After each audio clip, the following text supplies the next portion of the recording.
як по-польску кажуть, навчитель академічний, він викладав в Європейському гуманітарному університеті, і він на опошні годи свого життя був керівником, а у самі опошні годи свого життя академічним директором Білоруського інституту стратегічного дослідження, і тепер на той же самій посаді, яка була створена акурат під Віталя Селицкого, працює Петр Рудковський. Мене звуть Валер Булгаков, я редактор часопису «Архе», ну і більш приватно я той чоловік, який сябравав досить близько з Віталем апошні 10 років його життя. Я видавець шматликих його артикулів на сторонках часопису, так само разом з Олесем Левінцом і іншими ентузіастами ми видали книжку посмертно Віталя «Довга дорога тиранії», яка тут лежить у нас на журнальному прозрістому столику. І нарешті по правій руці від мене сидить ще один філософ і методолог, і журналіст, і вовле так само чоловік, який займається адукаційними проєктами. Це Владимир Мацкевич. Сподіваюся, всі ви його добре відаєте, поскольку він необ'ємний, так би мовити, герой нашей интеллектуальной просторы уже опошні 20-25 годов. Все мы сегодня будем не выступать, нечто вам говорить. Под конец сегодняшней вечерины будем возможность задать питання, вовлю увязаться в дискуссию. И сейчас повторюся, мы тут мерковали, все ж таки вирішили, як питання йшли не одразу за поособним виступом, поособного виступовця, а як вони йшли соціальним блоком. Ну, буде певна там процедура, певний регламент, але ми все ж таки просимо, так би мовити, рихтувати питання на самий кінець. У нас шмат часу, час заявлений умови до початку 9 години. Я не думаю, що так довго ми будемо сьогодні сидіти. В кожному разі такого, видається, ліміту, ніякої такої ось накрученості, стиснутості такого нема. Ну і організатори этой зустрічі мене попросили трохи розказати про Віталя. Я справді, напевно, один із шматликих тут удільників нашої сьогоднішньої вечерини, які довго його ведав, ну, принаймні 10 років, це немалий термін, і досить близько ми були. Я трохи ведав його сім'ю, його маму, його брата Павла. Я бывал у его дома, Красикавич, он бывал у меня дома, Красикавич, мы так как бы досить близко сябравали. Я хочу сказать, ну, без великого, напевно, перебольшення, що Віталь, напевно, один з самих основних наших авторів, наших часописів другої полови 2000-х годів. І наш часопис на ГОЛ нечто собою уявляв з пункту гледження теперішнього дня, тільки дякуючи тому, що на наших сторонках друкувалися автори ось такого рівня. Само це десятиліття, 2000-ті роки, для Віталя було вельми амбівалентним. З одного боку, він знайшов у себе сили і повернувся після 5-годового побуту у Злучених Штатах Америки, де він здобув ступінь доктора наук, знайшов у себе сили і повернувся в Білорусь. Причому я не скажу, що це рішення далося йому просто. Віталь, я не знаю, якщо ви в курсі чи не в курсі, це чоловік, який довучувався на соціологію у БДУ, одночасово вчився у Центральноєвропейському університеті у Будапешті, це була середина 90-х років, 93-94 роки. А після він отримав престижну стипендію і коли 5 років вчився, писав докторську працю Радгерському університеті, коли я не помиляюся, в Нью-Джерсі. І самі, розумієте, оборонившися, здобувши певний академічний статус, він мог претендувати на самі блискучі перспективи в Америці, цього в інших країнах Заходньої Європи. І вельми часто білоруси, яким удається такі якби, речі, вони навіть не думають, як повернутися в Білорусь. Віталь був іншим. І не скажу, що, видається, з ним виключно керував некий такий, видається, патріотичний громадянський обов'язок. З приватних розмов я зрозумів, що ситуація була значно більш для його складаны, але тым не менш канец 90-х гадоў гэта час, калі ён прымае рашэнне вяртацца з Амерыкі ў Беларусь, чаго гэта не каштавала. І безумоўна, гэта было цяжкое, я б сказаў, траўматычнае рашэнне, якое безумоўна адбілася на ўсёй ягонай біяграфіі, на ўсім далейшым ягоным жыцці. Я хочу тут таксама падкрэсліць, што Віталь, напэўна, быў адзін з першых беларускіх дактароў у галіне гуманітарных навук, якія абаранілі доктарскую ступень в Амерыцы ў 90-х годах. Я не вяду дакладнай статыстыкі, думаю, што ніхто тут не вядзе дакладнай статыстыкі, але калі браць менавіта гуманітарнікаў, яшчэ раз паўтаруся, не эканамістаў, не статыстаў, не, скажем, матэматыкаў з фізікамі, калі браць менавіта прадстаўнікоў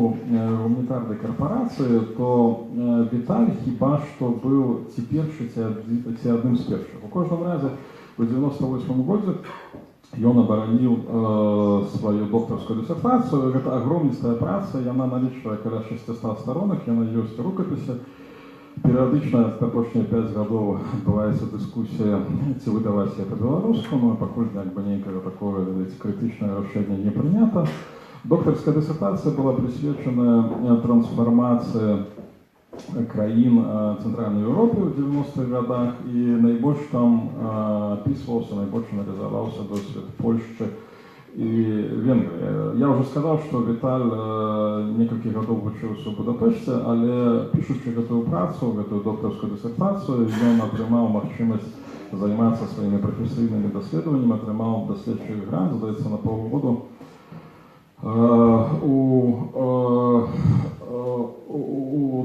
грант даследчы на паўгоду побыту ў Варшаве.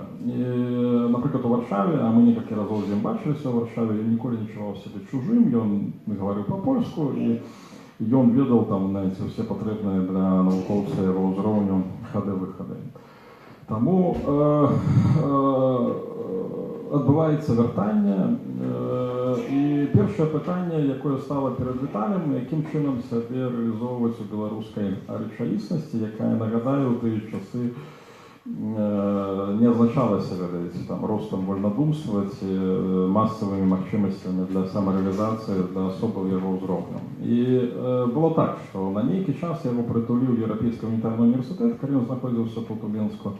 Але раман, умоўна кажучы, з Віталем Селіцкім паміж яго, калі ён яшчэ базаваўся ў Мінску, і самим нашим героем нашей сённяшняй вечарыны не быў доўгім. Гэта значыць, на пачатку 2000-х гадоў яго атрымаў першы нейкі такія пасланні нефармальныя, што калі ён рэзка не зменіць свой профіль, дзейнасць у Мінску будзе немагчымая. І асабліва, напэўна, недоўга думаючы, адной з першых рытуальных ахвяраў, нібыта, каб гэтая установа засталася надалей у Мінску, хоць гэтая тактыка яна выявілася абсалютна неэфектыўнай, быў Віталь Селіцкі. Гэта значыць, ён, наколькі я ведаю з асабістых размоў, пасля, так скажем, пэўных размоваў з адміністрацыяй універсітэцкай, быў звольнены. У 2003-2004 годах ён апынуўся сітуацыі, калі пасля вяртання і 5-гадовай працы ў Еўрапейскім гуманітарным універсітэце ён становіцца такім, ведаеце, чалавекам, які не можа знайсці прафесійную афіліяцыю. Віталь не быў бы Віталем, каб не змабілізаваўся і не знайшоў сябе ў гэтай новай складанай рэчаіснасці. Адказам гэта былі новыя даследчыя праекты, у тым ліку, якія былі пасля ўвасоблены у выглядзе гэтай кніжкі «Доўгая дарога ад тыраніі». У 2005-2006 годзе Віталь атрымлівае надзвычай прэстыжную амерыканскую стыпендыю для працы в адным з вядучых амерыканскіх універсітэтаў у Стэнфордзе. З'язджае ў Стэнфорд, а ў 2006-2007 годзе яму ўдаецца атрымаць стыпендыю ад такой досыць вядомай установы Нацыянальнага фонду падтрымку дэмакратыі Вашынгтонскага. І наступны год ён гасцюе зноў-такі в Амерыцы. І гэтая кніга, пра которую сёння мы пару разоў згадвалі, яна, безумоўна, найперш адрасавалася заходняму выдаўцу, але так сталася, што палітычная кан'юнктура пастаянна мянялася, І порівняння режиму Александра Лукашенко и режиму Слободана Милошевича уже в другой половине 2000-х годов, когда эта книжка доспела до своей публикации абсолютно, яна з нейких досить складана для мене зрозуміти, причиною, які досить складана мені зрозуміти, так і не була опублікована по-англійську. Нагадаю, що позалетось вийшло її белорусское выдание, причем оно вышло аж двумя накладами. Есть эта книжка вот такой кошерный вокладка, вот вокладка тут кошерная, а есть вокладка не кошерная, тому не кошерной вокладці мы навіть не принесли вам сюда эту книжку, как не взводить вас з мани в спокус. І що відбувається після? І знову Віталь вертається. Хоч, безумовно, після годової праці у Стенфорді, після годової праці у Вашингтоні, він мог би без проблем собі знайти теплую посаду, причем этой теплой посады не сказать, что он их особливо сам шукал, они сами на его валились, например, правооборончие международные организации ему пропоновали відповідні вакансії, але він знову вертається у Білорусь, щоб заснувати нову аналітичну структуру, вибачається, це Білоруський інститут стратегічного дослідження, тоді, тепер Білоруський інститут стратегічного дослідження, скажімо, щиро переживає не найліпші часи, але тоді акурат, багато хто, не найліпші часи у нас переживає, але тоді акурат це була структура, яка фактично створилася під Віталія Сідіцького, і поки він був живий, вона була, безумовно, напевно, одна з самих цікавих, так би мовити, ініціатив у галині think-tank, у галині фабрик думки. Вона організовувала шматлікі конференції, видавала шматлікі аналітичні продукти, з різними думками, але фактично її продукції користалися усі. Ось, тому це короткий такий мой екскурс у опошнє десятиліття Віталя. Что я хочу сказать, что я это уже говорил на той вечерине, которая отбывалась тут полгода тому назад, или просто полтора, что Виталий вечно то, что прожил неполные 40 годов, а реально он прожил 39 с хвостиком, и он досить пленный автор. Коли робить ровный сбор творов, выйдет материала минимум на 6 томов.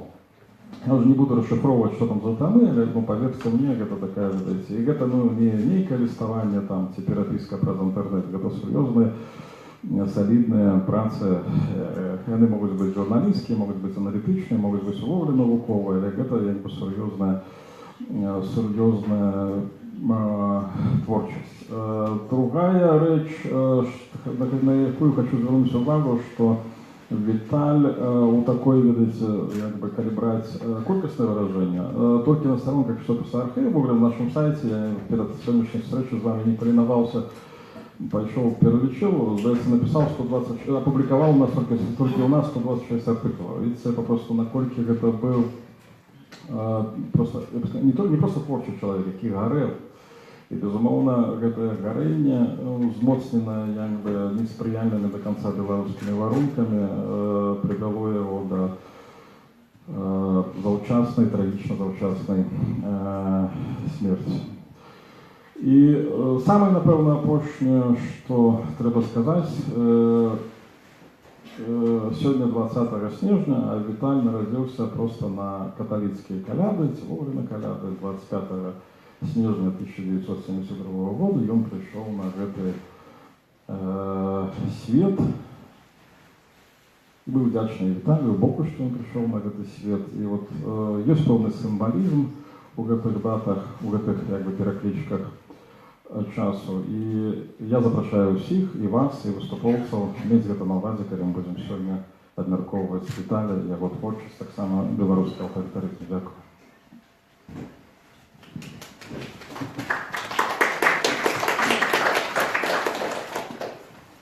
Дякую. Господар Валер передал мне микрофон, это, напевно, сигнал, что мне теперь час говорить. Я уже буду покидать. Я бы здесь посуну. Нормально, я так понравился. Стою, ничего не отсвязывается. Ну, эта вечерина так прысвечаная у першую чаргу асобе Віталія Сівіцкага. Канешне, таксама і ідэям яго спадчыны, інтэлектуальнай спадчыны, которую ён пакінуў. Але тое, што асабліва ў гэтым усім важна, гэта ягоны стасунак да грамадска-палітычных працэсаў, той асабісты, асабовае адценне, якое ён пакінуў і на даследаваннях, і на грамадзянскай пазіцыі. І моя рэфлексія над ягонай спадчынай таксама будзе асабістай.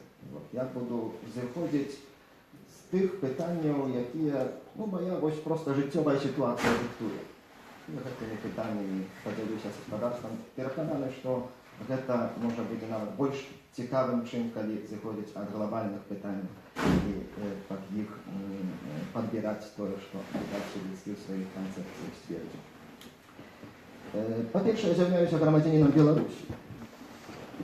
У сувязі з гэтым вельмі рубіць мяне пытанне адэкватнага ўспрыняцця грамадска-палітычнай сітуацыі ў Беларусі. Можна ўжо ва ўступе сказаць, што беларуская сістэма з'яўляецца аўтарытарызмам, не беспадстаўна і тытул гэта спаткання. Менавіта так гучыць аўтарытарызм сёння. Гэта не гаворым пра аўтарытарызм дзесьці на іншай планеце, але пра тутэйшы наш сённяшні аўтарытарызм. Але які аўтарытарызм? Як яго адэкватна апісаць, ацаніць, якую ў стасунку да яго заняць пазіцыю, гэта для мяне адкрытае пытанне. Другая рэч, так, з'яўляюся акадэмічным дырэктарам Беларускага інстытуту стратэгічных даследаванняў. Гаспадар Валер так эўфемістычна сцвердзіў, што BIS перажывае не найлепшыя часы, будем называць сваімі імёнамі, перажывае проста крызіс. А адначасова крызіс гэта і пагроза, і шанс. Гэта адначасова добры час на пераасэнсаванне ягонай місіі і выклікаў, перад якімі стаіць месца ў грамадстве. Але тут пытанне, калі так добра разабрацца, можа быць не толькі пра BIS, можа не столькі пра BIS, а ўвогуле пра ролю і месца экспертскай супольнасці ў Беларусі ў наш сённяшні, менавіта цяперашні час. Гэтаму вось такія два базавыя пытанні я стаўлю, прадыктаваныя, як кажу, маім асабістым жыццёвай сітуацыяй. Па-першае, што такое беларускі аўтарытарызм і якая павінна быць функцыя BIS-а ў беларускім грамадстве і ўвогуле экспертскай супольнасці. Я падзяліў свой выступ на тры такія часткі. Першую частку азагаловіў наступным чынам. Што супольнага паміж Сівіцкім і Шаранскім? Першая частка. Другая частка будзе прысвечаная нарысу прэвентыўнага аўтарытарызму, адна з найбольш вядомых канцэпцый Віталія Сівіцкага.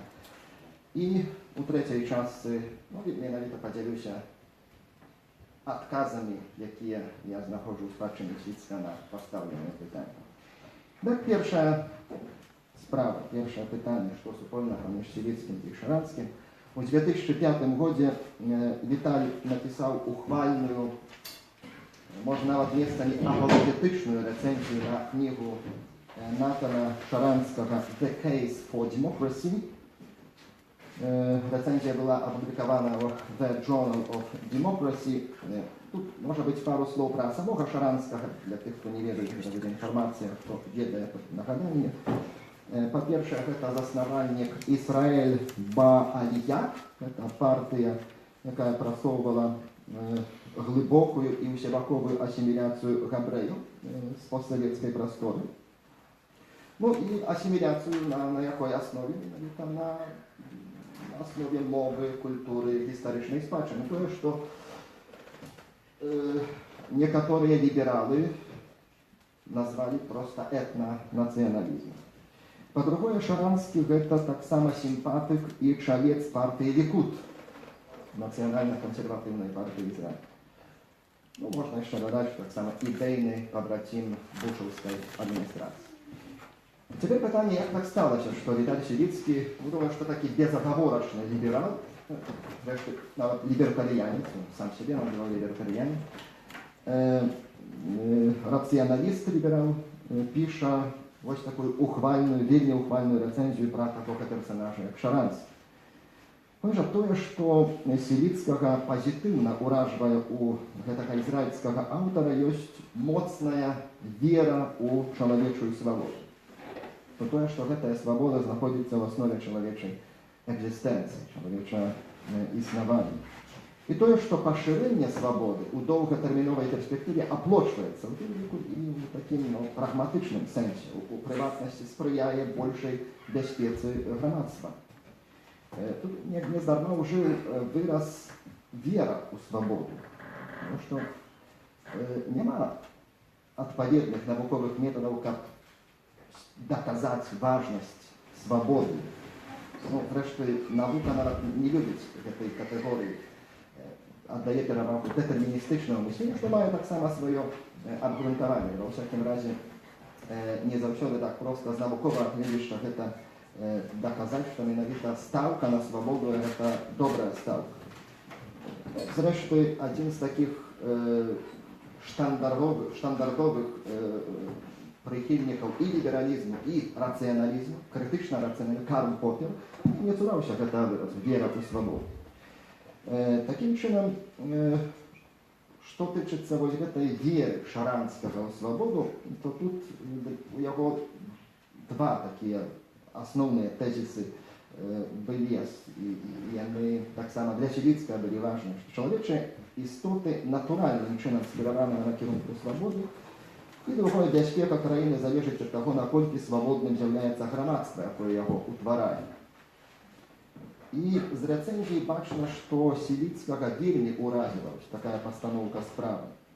А яна, такая пастаноўка справы мае акрэсленыя наступствы. Но перадусім яна паказвае абмежаванасць спасылкі на бальшыню, што, маўляў, бальшыня падтрымлівае аўтарытарызм, гэта значыць, што бальшыня задаволеная аўтарытарызмам. Услед за Шаранскім Сівіцкі прызнае існаванне чагось такога, як механізму тыраніі. Гэты механізм там апісаны і ў Шаранскага, і ў Сівіцкага з дапамогай розных метафор. Гэта там з'яўляецца такі выраз, як сцяна маўчання, якая падзяляе, якая ізалюе тых, хто жадаюць дэмакратыі. Гэта славуты double speech, падвойная мова. Ва ўсякім разе аналіз аўтарытарызму ён мусіць выйсці па-за гэты чыста сацыялагічны, фенаменалагічны узровень і сягнуць таго, што утварае, что стоит за этим на глубейшем уровне, психологично-этичном. Теперь пару слов на фонд концепции превентивного авторитаризма. Что тычется, думаю, что господар Олесь про это больше скажет, я в таким огульным только обрысе скажу, у чым полягае сутнасць превентивного авторитаризма. Полягае ў тым, што ўлада выдаляе з палітычнай арэны апазіцыйных лідараў нават, калі існуе малое праўдападабенства, што яны будуць утвараць рэальную пагрозу на чарговых выбарах. Атакуе незалежную прэсу нават, калі яна сягае толькі мізэрнага сегменту грамадства. Знішчае арганізацыі грамадзянскай супольнасці нават, калі яны сканцэнтраваны ў абмежаванай гарадской субкультуры. И порушая выборчие правила, нават калі наявный лидер перамог бы и в сумленных выборах. Тут два такие питания. Первое питание, ці Сівіцкі тут открыл некий новый подтип аўтарытарызму. Ці гэта назва, превентивный аўтарытарызм, это назва некой особенной громадско-политической системы. Я асабіста лічу, што не, што тут складана гэта ўспрымаць як асобны тып грамадска-палітычнай сістэмы. Лічу, што такі базавы падзел на тры типы громадских систем, демократия, гибридное режим и аўтарытарызм цалкам дастатковы, і тут няма патрэбы множыць існасці. Калі мы гаворым пра прэвентыўнасць, збольшага тое, што там было названае, то па вялікім рахунку гэта рыса ўсіх тыпаў аўтарытарызму. Гэта тое, што адрознівае аўтарытарызм ад гібридных рэжымаў, которые в значнай ступені характарызуюцца тым, што існуе нейкая больш-менш рэальная ступень канкурэнцыі.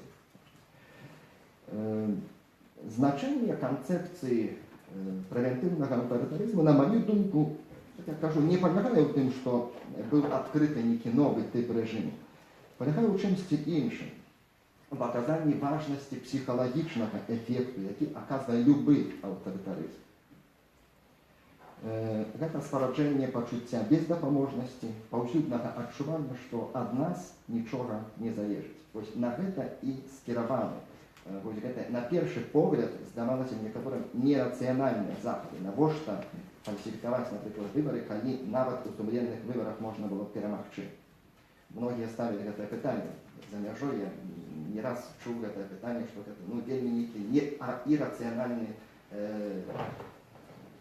ход, значыць, ірацыянальнае паводзіны, што навошта было фальсіфікаваць выбары і тым самым уваходзіць у канфлікт і з часткай грамадзянскай супольнасці і з захадам, калі можна было гэта чэсным спосабам. Вось тут даволі важнае падкрэсленне гэтай атмасферы, якая ствараецца у выніку такога тыпу захадаў, вось гэтых прэвентыўных метадаў.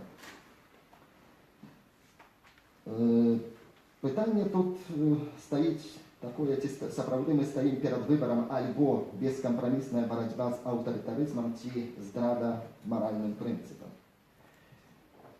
Тут пытанне даволі складанае і, можа, не буду займацца ў межах гэтага выступу. Перайду пакіну яго папросту адкрытым, магчыма, у межах дыскусій пра гэта пагаворым, перайду да некаторых заўваг наконт, рэфлексіяў наконт цяперашняга стану беларускага рэжыму, бо ўсё ж такі Віталь пісаў і распрацоўваў канцэпцыю ў іншыя часы, не такія далёкія ад сённяшняга дня, але ўсё ж такі іншыя.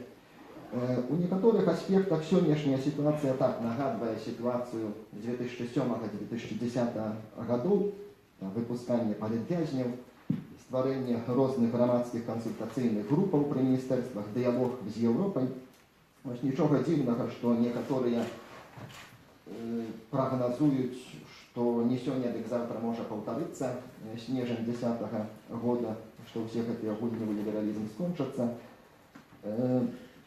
Тут трэба прызнаць, што ўсё ж такі ёсць некаторыя, мабыць, і немалаважныя адрозненні паміж сітуацыяй у 7-10 годах і сітуацыяй у 14-17 годах. Перадусім адрозная геапалітычная сітуацыя. Думаю, няма патрэбы тлумачыць, у чым яна палягае, у чым яе важнасць. Ва ўнутраным жыцці рэжым відавочна засяроджваецца на умацоўванні нацыянальнай тоеснасці, падкрэслівае адрознасць беларускіх інтарэсаў ад інтарэсаў Расіі, пераглядвае гістарычны наратыў,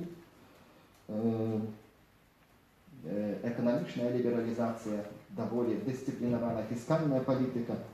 Рэжым сапраўды шукае новых спосабаў, скажем так, это, як назваць, уладжання ці сацыяльнага кантракту, як з грамадствам, так і ўладкавання адносінаў з Захадам.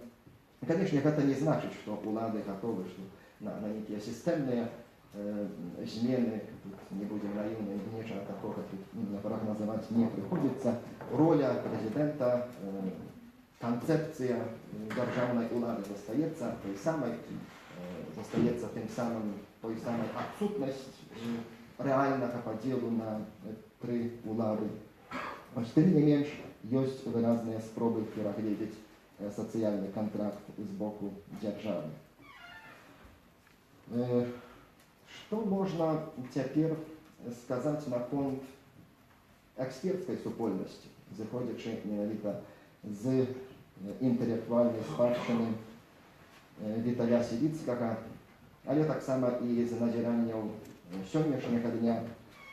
З таго моманту, як я прыбыў у Беларусь і пачаў удзельнічаць у розных размовах наконт ролі як біса, так і увогуле ролі экспертскай супольнасці, то адзін з найчасцейшых пастулатаў, які быў фармуляваны і надалей фармулюецца, тое, што тыя даследаванні, якія праводзяць эксперты, эксперцкія цэнтры, яны мусяць быць полісі арыентаваныя, на выпрацоўку пэўных рэкамендацыяў. Ну, з чым гэта звязана з тым, што даследаванні маюць мець нейкі практычны характар, маюць уплываць на змены, добрыя змены ў грамадстве, бо іначай іх патрэбнасць знаходзіцца пад знакам запытання. Ну, сама установка цалкам зразумелая, цалкам тут можна падтрымаць такую ідэю, але паўстае пытанне, калі выпрацоўка рэкамендацыяў, то для каго?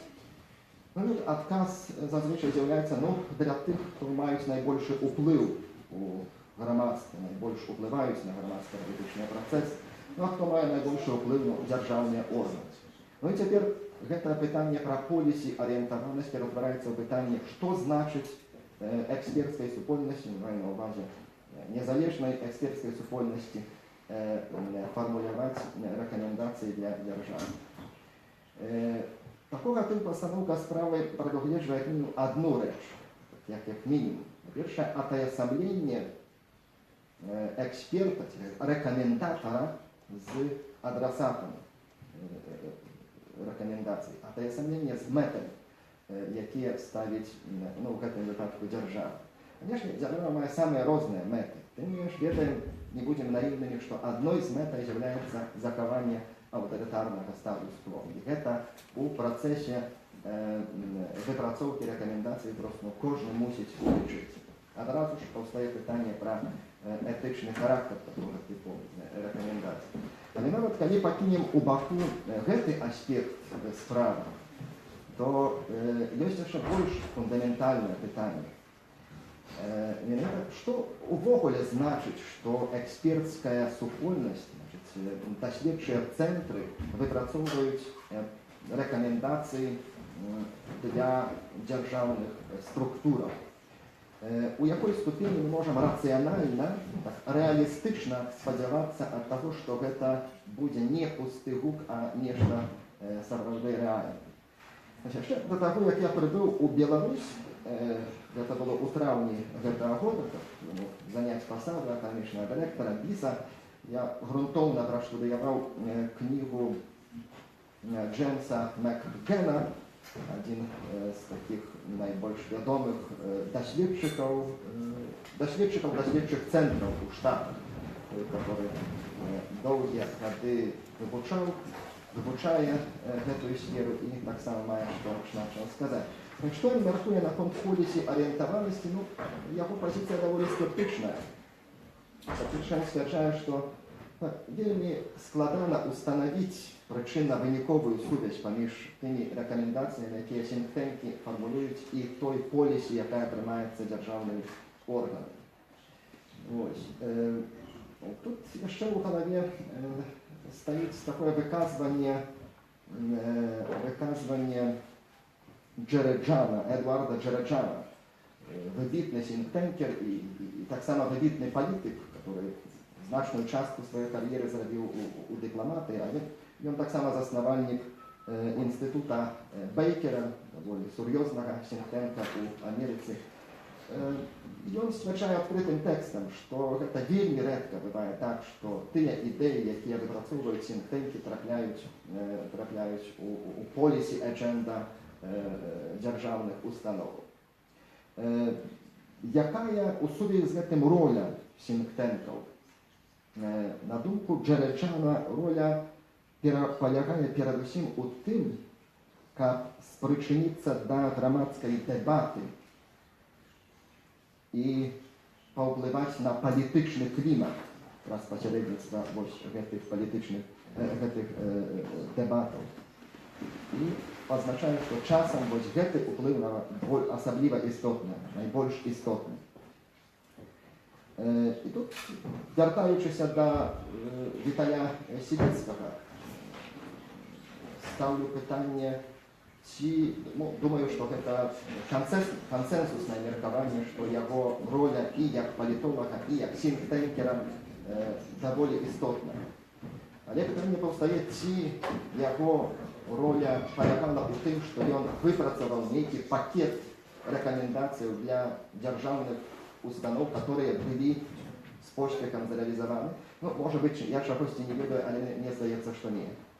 Што яго роля ў якасці і даследчыка, і сінктэнкера палягала ў тым, што ён сваёй кампетэнцыяй, сваім аўтарытэтным голасам спрычыніўся да публічных дэбатаў і такім чынам паўплываў на палітычны клімат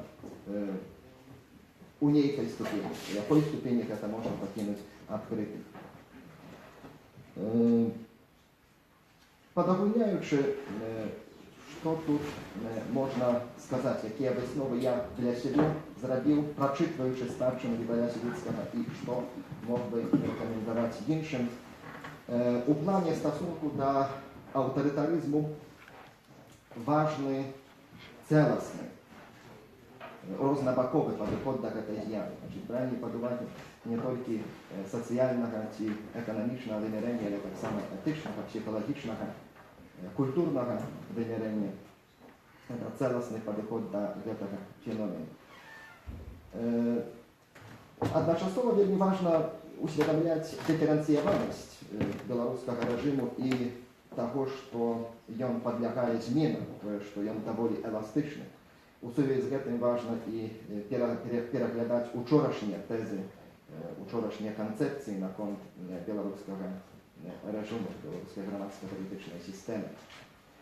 Што тычыцца экспертскай супольнасці, ну і прыватнасці майго нашага агароду, гэта біса, думаю, што тут даволі важна падыходзіць рэалістычна да гэтага пастулату полісі арыентаванасці. Гэта не азначае, што цалкам яго адкінуць. Але важна тут рэалістычна ацэньваць свае магчымасці. А большая роля экспертскай супольнасці бадай што палягае ў тым, каб уплываць на палітычны клімат праз пасярэдніцтва публічных дэбатаў. Гэта было меркаванне Эдварда Джэджэрана у Штатах, і гэта, на маю думку, было тое, што рэалізоўваў Віталь Сівіцкі тут у Беларусі. Дзякуй.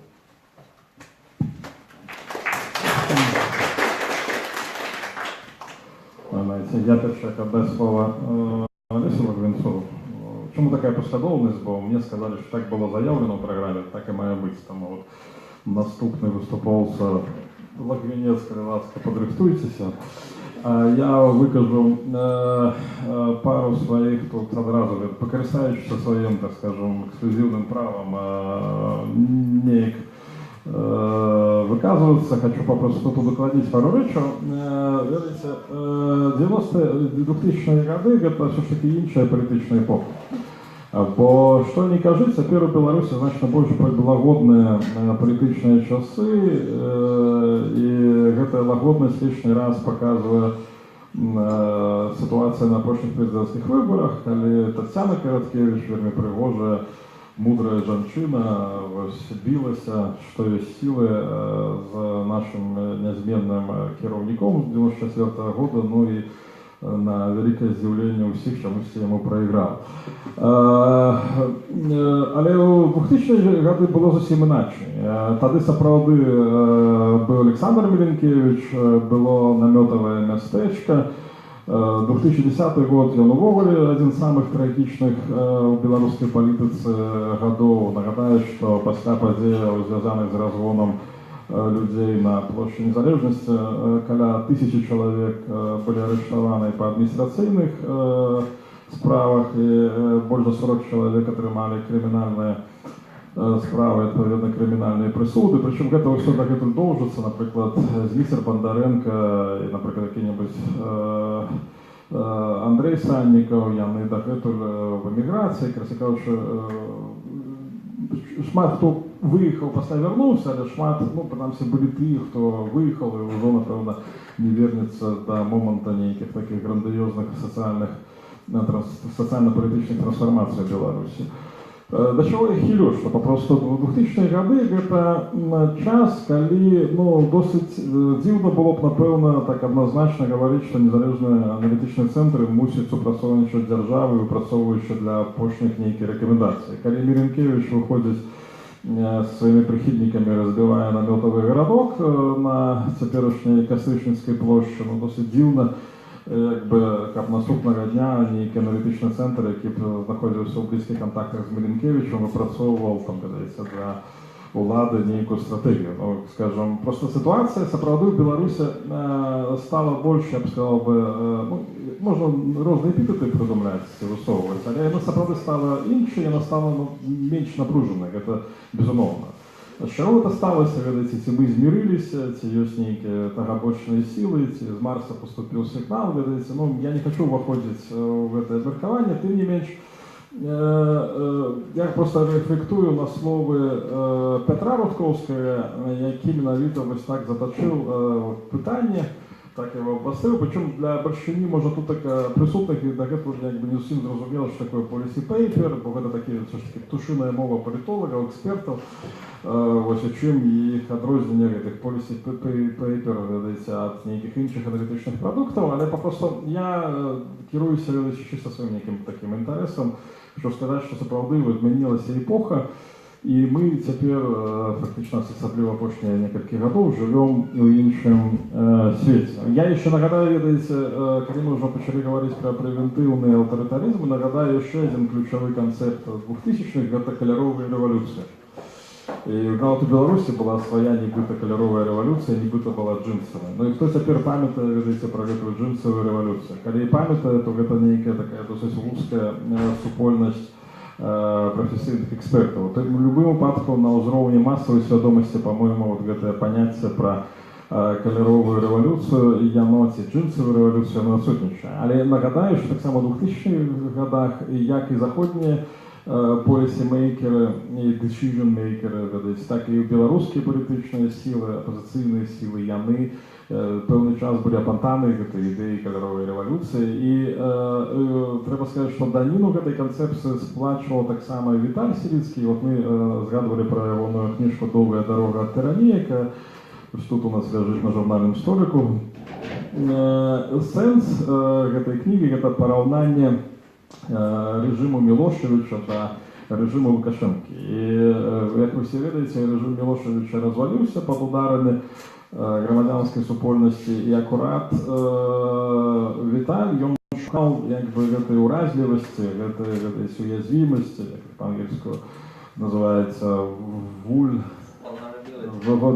vulnerability, каб зробити якби політичну машину, яка була побудована тоді в Білорусі, якби більш зрозуміла, і, відповідно, деконструкцію цієї політичної машини більш якби видовольчу. І останнє, на що я хочу сказати, перше, як віддати слово Олесю Логвинцу, це про культурні практики як елемент превентивного авторитаризму. У нас вельми часто на уровне массовой свідомості, ведеться, всяких таких вот речей, циркулює представлення, що теперішній мовно-культурний баланс у Білорусі – це річ нібито Богом дадена. Ось так склалося, що просто білоруськомовні діти – це вовремя меншість, яка навіть статистично ніяк не фіксується, соціологічно не фіксується, що білоруськомовне школьництво – це екзотика, ну і тири-пири, і так далі.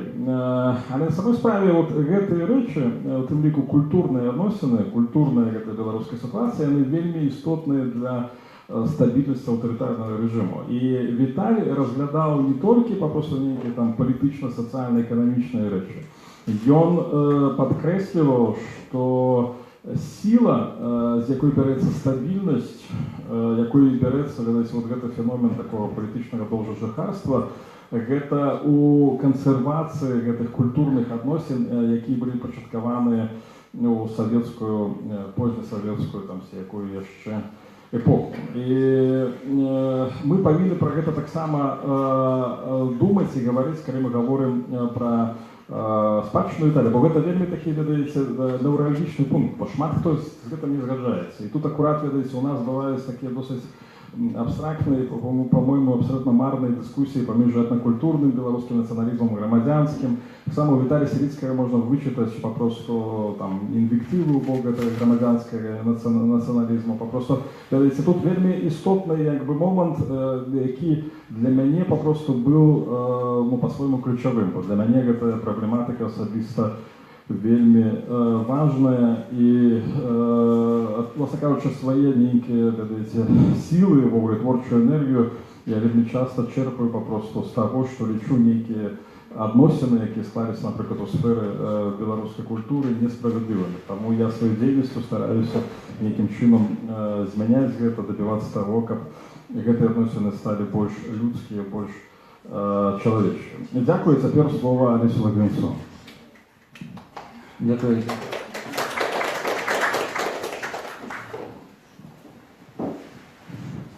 Віталь сапраўды быў, можна так сказаць, раздзіраны паміж патрэбаю быць дакладным і адэкватным аналітыкам і грамадзянінам Беларусі. Паміж ягоным грамадзянскім абавязкам, заангажаваннем. Нагадаю, што ў 2001 годзе ён быў адным з дарадцаў пры штабе тады адзінага кандыдата на выбары, на прэзідэнцкіх выбарах Владимира Ганчарыка. Ну і, як згадаў Валер Булгакаў, у 2006 годзе Віталь так ці інакш, і пазней крыху, так ці інакш выказваў свае меркаванні, даваў парады адзінаму кандыдату дэмакратычных сіл Александру Міленкевічу. І вось, ён сапраўды пісаў, дзякую, Валер, што увёў у гэты кантэкст таго, што адбывалася ў 2000-е гады. Ён пісаў у парадыгме, так бы мовіць, дэмакратызацыі. Тады гэта было вельмі модна, актуальна, і ён, робячы даследаванні і в Амерыцы, пачынаючы яшчэ з свайго навучання ў Цэнтральнаеўрапейскім універсітэце, весь час на гэта зважаў увагу. І аналізуючы магчымасці і шансы на дэмакратызацыю Беларусі, ён сапраўды меў велізарную дылему. Відавочна, што ён хацеў, каб Беларусь была дэмакратычнай, і ў ягоных артыкулах гэта праходзіла наскрозь. Дэмакратычнай еўрапейскай краіны ён пісаў пра шансы еўрапеізацыі Беларусі, удзельнічаў у шмат такіх калектыўных праектах, каб звяртаць якраз увагу. І вось, напрыклад, кніжка адносна «Беларусь. Сцэнарый рэформаў», дзе была спроба напісаць таксама якісь полісі, прапановы, выпрацаваць для ўладаў. Яна была на гэта скіравана. Але ў той жа час ён цудоўна разумеў, якім чынам функцыянуе палітычны рэжым у Беларусі. Да гісторыі, вось я хачу пагаварыць пра ягонае значэнне палітычнага рэжыму, ягонае параўнанне ў кніжцы, якую я рэдагаваў «Доўгая дарога ад тыраніі». Дарэчы, дзякуючы таму, што дзесьці на складах БІСу захаваліся пару дзесяткаў асобнікаў, то тыя, хто яшчэ не знаёмы з кнігай, па сканчэнні нашай дыскусіі могуць яе ўзяць. І вось у гэтай кнізе Віталь робіць параўнанне паміж двумя рэжымамі Лукашэнкі і Мілошавіча і выводзіць, значыць, далей развівае сваю канцэпцыю прэвентыўнага аўтарытарызму, выкарыстоўвае тэрмін «маніпулятыўны аўтарытарызм» у дачыненні да Мілошавіча. Я хочу на гэтым крыху спыніцца. І другая частка у маім спавяшчэнні я хацеў бы паглядзець шырэй, што зараз адбываецца ў свеце, што з аўтарытарызмам сёння ў свеце, ці дэмакратыя, ёсць такая дэмакратычная парадыгма, якая кажа пра тое, што ў свеце, пачынаючы з пачатку 19 стагоддзя, з канца 18 было некалькі хваляў дэмакратыі, дэмакратызацыі. Вось самая апошняя, звязаная таксама з канцом Савецкага Саюзу, яна дайшла до нашага рэгіёну і ў прынцыпе яна таксама мусіла б прывесці да усталявання дэмакратычнага рэжыму і ў нашай частцы свету. Ну, гэта ў другой частцы. Своеасаблівы палітычны рэжым у Беларусі называлі як толькі можна. В той час яго называлі і калгаснай дыктатурай, яго называлі бонапартызмам, султанізмам, прагрэсіўным аўтарытарызмам. Я, калі выкладаў студэнтам, я рабіў поўны спіс усіх гэтых выказванняў. У публіцыстыцы былі, напрыклад, такія азначэнні, як таталітарная дыктатура. Спадзяюся, што некаторыя з вас, напрыклад, чытаючы сайт Карты 97, маглі пабачыць, што слово таталітарызм часта выкарыстоўваецца у дачыненні да рэжыму. Напрыклад, Станіслав Шушкевіч, пішучы сваю кніжку, называў гэты рэжым некамуністычнай дыктатурай. Частка аўтараў казалі пра неаўтарытарызм, у тым ліку Павел Усаў, доктар паліталогіі, які зараз беларус, які зараз жыве ў Варшаве. Віталь Сіліцкі выкарыстоўваў, апроч таго, што ён пайшоў далей у дэталі, кажучы пра прэвентыўны аўтарытарызм, ён казаў пра кансалідаваны аўтарытарызм. І сапраўды, калі мы зыходзім з таго і ад самага пачатку размаўляем, што такое аўтарытарны рэжым, дзе злоўжываюць аўтарытэтам, дзе злоўжываюць аўтарытэтам улады, палітычнай улады. Прыпускаем, што дэмакратычны рэжым таксама мае аўтарытэт, таксама ўжывае уладныя механізмы, але ён ўжывае іх паводле пэўных нормаў і з павагаю да асноватворных правоў, якія гарантаваны людзям у сілу іхнага нараджэння, у сілу іхнай прыналежнасці да супольнасці. Аўтарытарны рэжым, ён грэбуе гэтымі свабодамі, і ён таксама не зважае на якісь інстытуцыйныя абмежаванні. Ёсць пэўная градацыя, палітолагі нам выдумлялі у тыпах аўтарытарызму. Больш мяккі варыянт, гэта, так бы ўжо сёння спадар Рудкоўскі згадваў, гэта гібридны рэжым, дзе ёсць элементы нібыта дэмакратычных працэдураў і таксама аўтарытарныя тэндэнцыі. Ёсць, часам выкарыстоўваюць тэрмін канкурэнтны аўтарытарызм, дзе ёсць большая канкурэнцыя адносна, прынамсі, пэўных уладных пазіцыяў, і ёсць большая альтэрнатыўнасць уладзе, прынамсі, у грамадзянскай супольнасці або у эканамічнай сферы. Ну і таксама выкарыстоўваецца тэрмін, які Віталь выкарыстоўвае, і далей ён яго развіваў, пра гэта таксама хачу пагаварыць, кансалідаваны аўтарытарызм. Калі Віталь казаў пра прэвентыўны аўтарытарызм, ён казаў, што гэта аўтарытарызм, які сапраўды моцна кансалідаваўся, які вынішчыў, наперад вынішчыў любую магчымую альтэрнатыву, інстытуцыйную альтэрнатыву. В прынцыпе, мы все ведаем, што сёння Беларусь немагчыма выйграць выбары, бо выбараў няма. Ёсць пэўны працэс, у якім удзельнічаюць некаторыя гульцы, которые, спадар Владимир, я думаю, пра гэта будзе далей размаўляць, которые часам сябе называюць палітыкамі, хаця мы кажам, што і палітыка ў традыцыйным значэнні у Беларусі, магчыма, і адсутнічае. Так вось, інстытуцыйна у кансалідаваным аўтарытарызме уладу памяняць немагчыма. Калі мы кажам пра, Валерка толькі што згадваў пра культурную сферу, то мы таксама, і Віталь пра гэта таксама вельмі добра пісаў, адносна таго, што власна, кансалідаваны аўтарытарызм стварае сваю адметную саматоеснасць, ідэнтычнасць. Ён падмяняе у нечым паняцце і, скарыстоўваючы, відавочна, у беларускім выпадку савецкую спадчыну, будуецца вельмі своеасаблівая, можа быць, не савецкая ідэнтычнасць Беларусі. І мы можам казаць сёння, што пэўныя ёсць дасягненні гэтага рэжыму, які ўжо доўжыцца з 94 года тут у Беларусі. І таксама тактычнае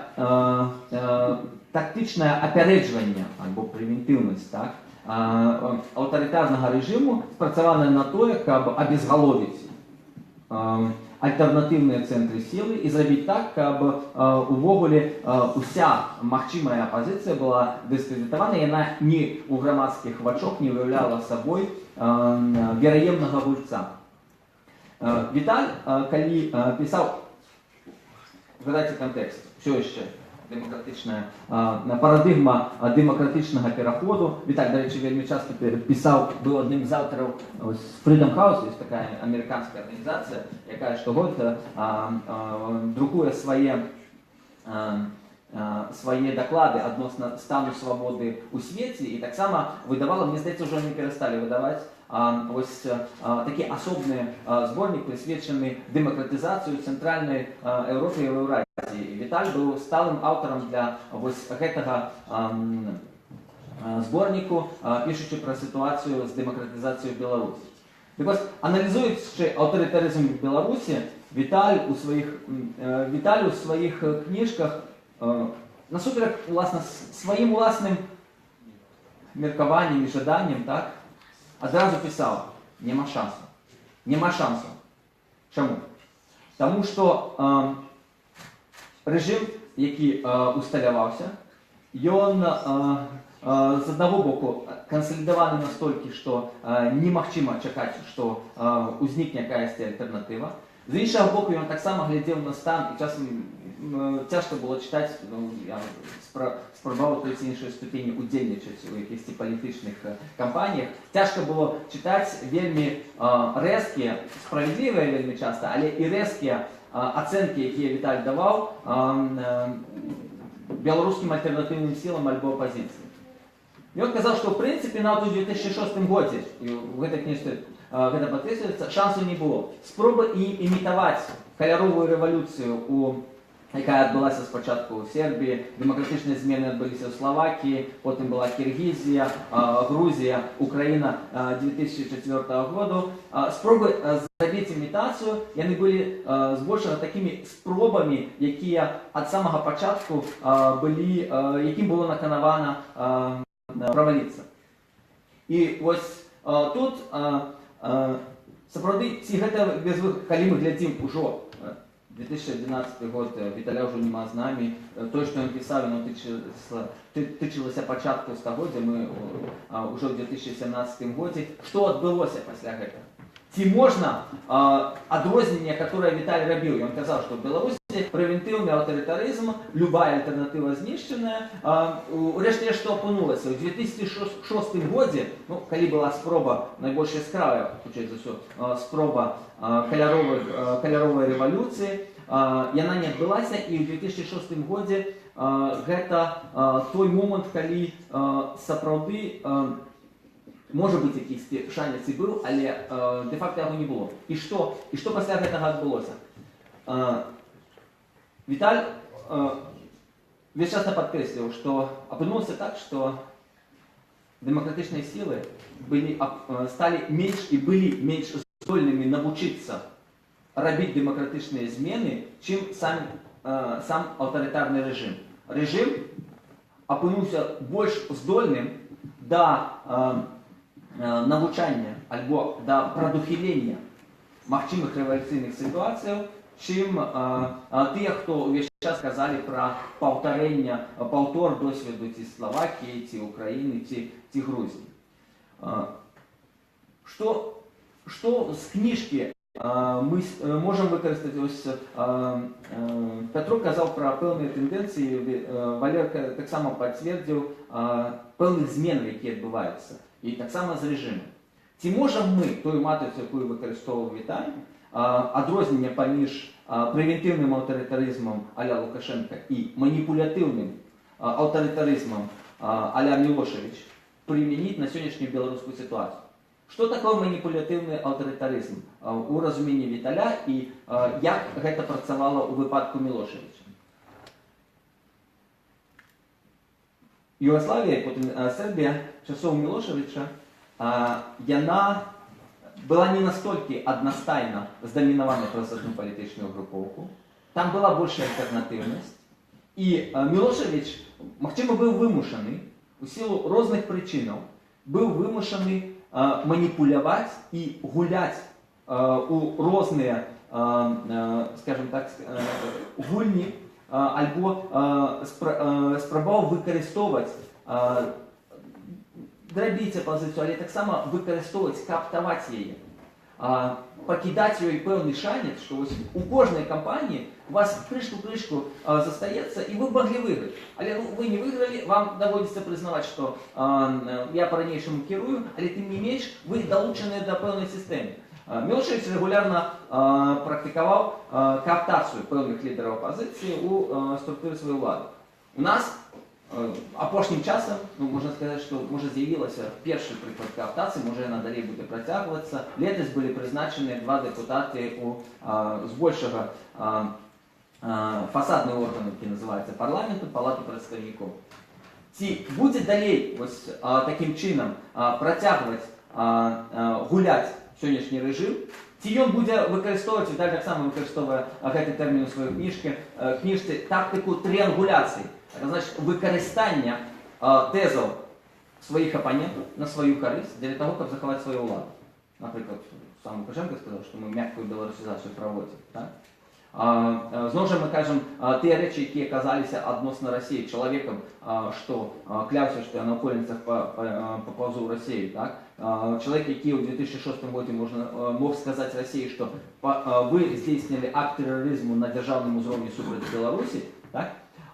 Це показує, що він переймає певні тези, які вже не становляться тезами, можна так сказати, національно-демократичної опозиції, яка, Віталій це вельми добре підкреслив, яка на початку керування Лукашенки була єдиною ідейною реальною альтернативою. І перше, що він зробив, він розгромив цю національно-демократичну опозицію.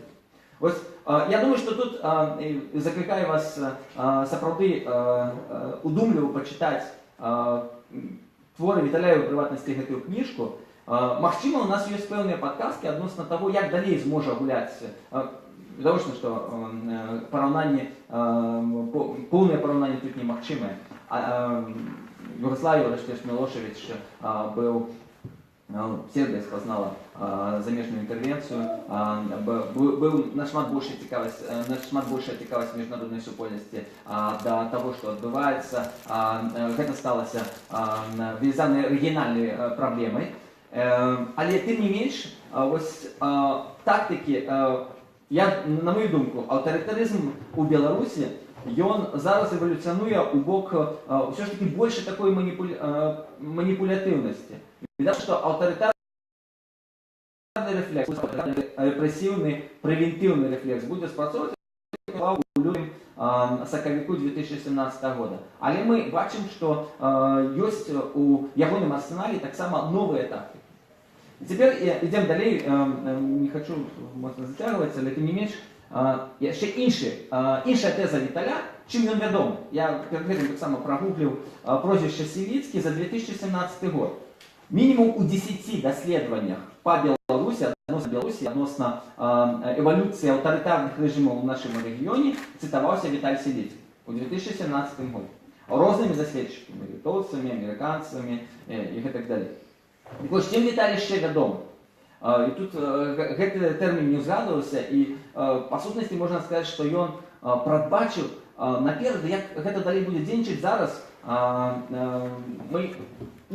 Про це говорять во всім світі. Віталій казав у своїх працях про авторитарний інтернаціонал. Ми всі, старіше покоління ведає про комуністичний інтернаціонал, там, соціалістичний і так далі. Але Віталь казав кажучи так само нечим про превентивний авторитаризм, казав, що авторитаризм змог вижити, принаймні в нашому регіоні, тому що вони вчилися один у одного, авторитарні керівники, і тому що вони об'єднувалися. Цей авторитарний інтернаціонал, в принципі, він у випадку Білорусі покручив про океан. Так, ми ведаємо, яка тісна дружба зв'язувала Лукашенко і Пугачевиця. Так? Ми зараз бачимо, яким чином розвиваються відносини поміж Білорусі вже на протягу доволі довгого часу, поміж Білорусі і Китаєм. І ось це питання авторитаризму у глобальному масштабі, авторитаризму як відказу на тэндэнцыі дэмакратызацыі, на гэтыя чарговыя хвалі дэмакратызацыі, гэта штосьці, што Віталь вельмі яскрава прадбачыў напрыканцы у сярэдзіне 2000-х гадоў, і тое, што сталася сапраўды фактам сёння. Даследчык з Стэнфорду, дзе Віталь стажыраваўся, вядомы тэарэтык дэмакратыі Лэры Даймонд, у сваім артыкуле ў 2015 годзе напісаў пра рэцэсію дэмакратыі.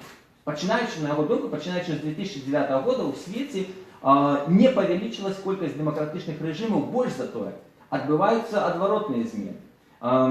Павялічваецца колькасць недэмакратычных рэжымаў. Сёння, калі мы паглядзім на мапу свету, калі мы скарыстаемся нават з гэтых жа дакладаў Freedom House, Дома свабод, амерыканскай арганізацыі, і кажуць, што цалкам свабодных, цалкам дэмакратычных рэжымаў у свеце не болей. Больш за тое, ёсць адваротная тэндэнцыя, ёсць аўтарытарнае, так бы мовіць, адраджэнне ці ўздым у шматлікіх рэгіёнах свету. Ну, тут прыводзіцца прыклад той жа Турцыі. Прыводзіцца прыклад іншых краінаў, нават краінаў, якія нібыта ўжо канчаткова зайшлі далёка за мяжу дэмакратызацыі і сталі кансалідаванымі дэмакратыямі, такія як Угоршчына альбо Польша. Больш за тое, аўтарытарныя кіраўнікі альбо тэндэнцыі з'яўляюцца нават у краіне, якая з'яўляецца самай магутнай дэмакратыяй у свеце, гэта ў Злучаных Штатах Амерыкі. Той жа Лэры Даймонд кажа, што Злучаныя Штаты Амерыкі маюць перад сабой уласна выклік унутранай дэмакратызацыі. І вось гэтыя аўтарытарныя схільнасці, у 1949 годзе Теодор Адорно напісаў даследаванне пра аўтарытарную асобу. Яны нікуды не дзеліся. Дэмакратыя існуе, дэмакратычны палітычны рэжым яшчэ існуе. Ёсць пэўнае кола, хаця яны складаюць не больш за 10% цалкам дэмакратычных краінаў у свеце. Але сёння атрымліваецца так, што аўтарытарныя рэжымы ўсё больш і больш гучна пра сябе кажуць. Літаральна ў гэтым годзе ўзнікла і апошні нумар, сёння выйшаў, перадапошні нумар ангельскага часопіса «Economist» кажа пра ўздым, як яны кажуць, «sharp power». Я на беларускую мову гэта пераклаў як «едкая сіла».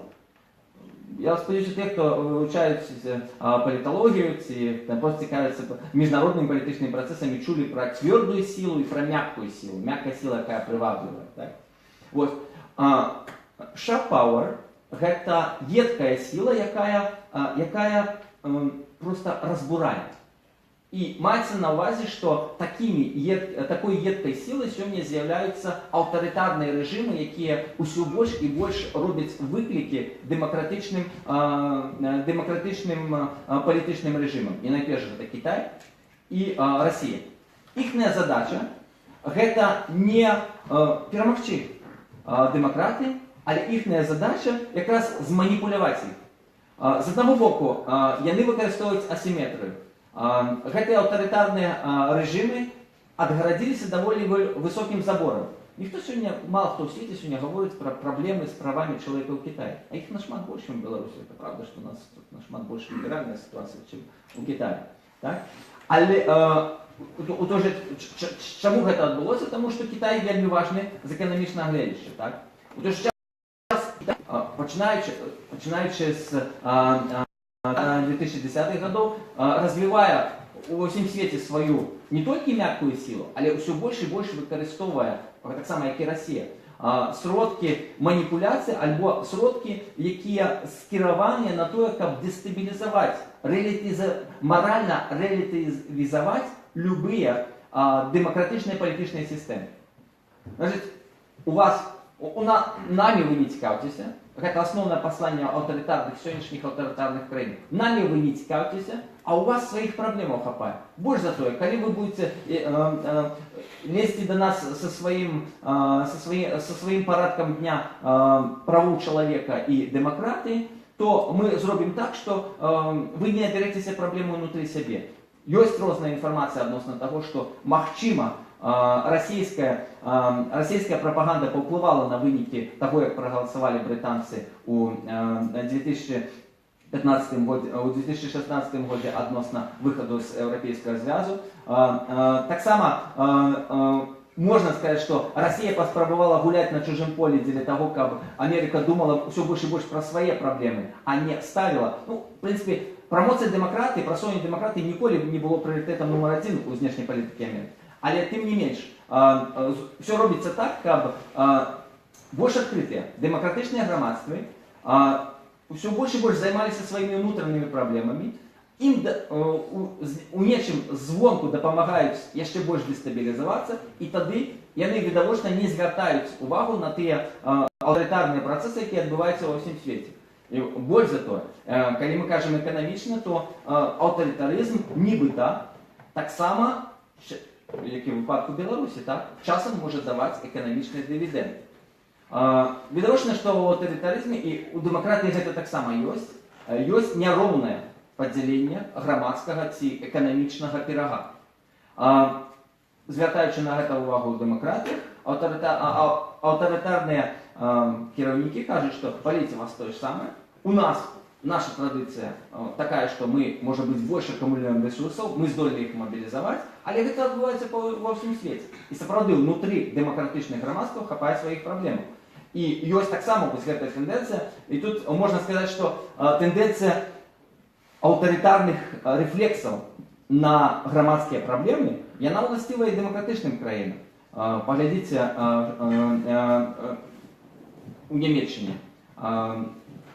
Прадстаўнікі з крайне правых упершыню патрапілі ў парламент. У Францыі прадстаўніца з крайне правых палітычных сілаў выйшла ў другі тур прэзідэнцкіх выбараў. Тое ж самае у Галандыі. Паглядзіце, зараз літаральна на днях у аўстрыйскі ўрад у другі раз уваходзіць крайне правая партыя свабоды. То бок рэлятывізацыя дэмакратычных каштоўнасцяў адбываецца не толькі ў дыскурсе аўтарытарных краінаў, але таксама ўнутры нібыта дэмакратычных краінаў, якія маюць вельмі высокія паказчыкі любых рэйтынгаў дэмакратычных свабод. І вось што, вяртаючыся ўжо на заключэнне, вяртаючыся ў Беларусь, што тут для нас? Мы ведаем, што любая дэмакратыя ці больш, скажем, гуманная, больш справядлівая ўлада усталёўвалася у кожнай асобна ўзятай краіне на падставе якіхсьці мясцовых канфігурацый. Гэта важней за ўсё. Віталь казаў пра важнасці, ён выкарыстоўваў гэты падыход, гэтую парадыгму past dependency, залежнасць ад гістарычнага шляху. Але ў той жа час тая ж амерыканская дэмакратыя, яна ўзнікла дзякуючы спрыяльнаму міжнароднаму кантэксту. То, што французы былі зацікаўленыя у тым, каб аслабіць Великабрытанію напрыканцы 18 стагоддзя. Нямецкая дэмакратыя ці японская дэмакратыя, яны маюць высокія паказнікі дэмакратычнага развіцця, так, усталявалася дзякуючы дэ-факта амерыканскай акупацыі. Гэта спрыяльны знешні чыннік.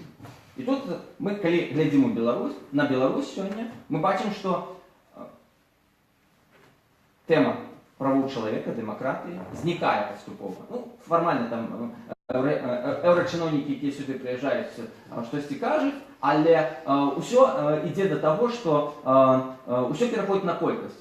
Чым больш мы канферэнцыю ці экспертных сустрэчаў правядзем з Радай Еўропы, Еўрапейскім парламентам, парламенцкімі асамблеямі, тым нібыта больш мы наблізімся і мы будзем весці дыялог. А сутнасць не мяняецца.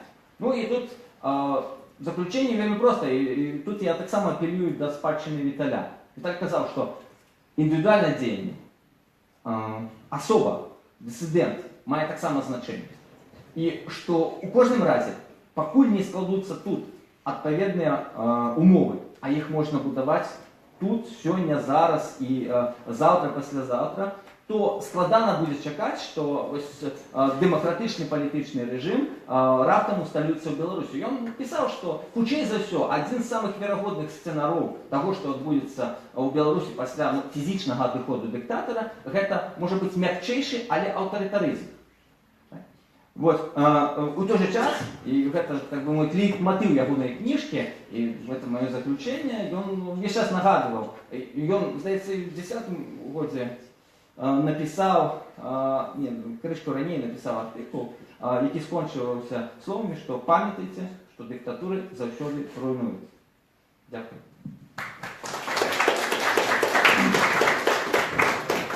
Дякую, Олесь. Чоловік вибітний політик, який вміє запалити в очі у своїй публіці, своєї пастви.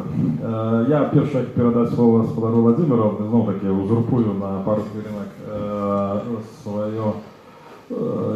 свою функцію для, як правильно сказати, короче, використаю свою посаду, як откоментувати все те, що сказав Олесь.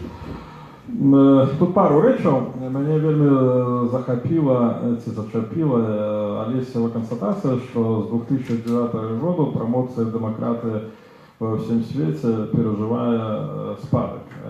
І в мене таке відчуття, що я ведаю навіть чому, скажу. Ну, і я знову таки, коли признаюся вам у страшній правді, я не політолог і не історик, і в ogóle тяжко сказати, хто я, якби. Але досить дивно, що ці лічби пляшуть, скачуть з обранням на президента Барака Обами. І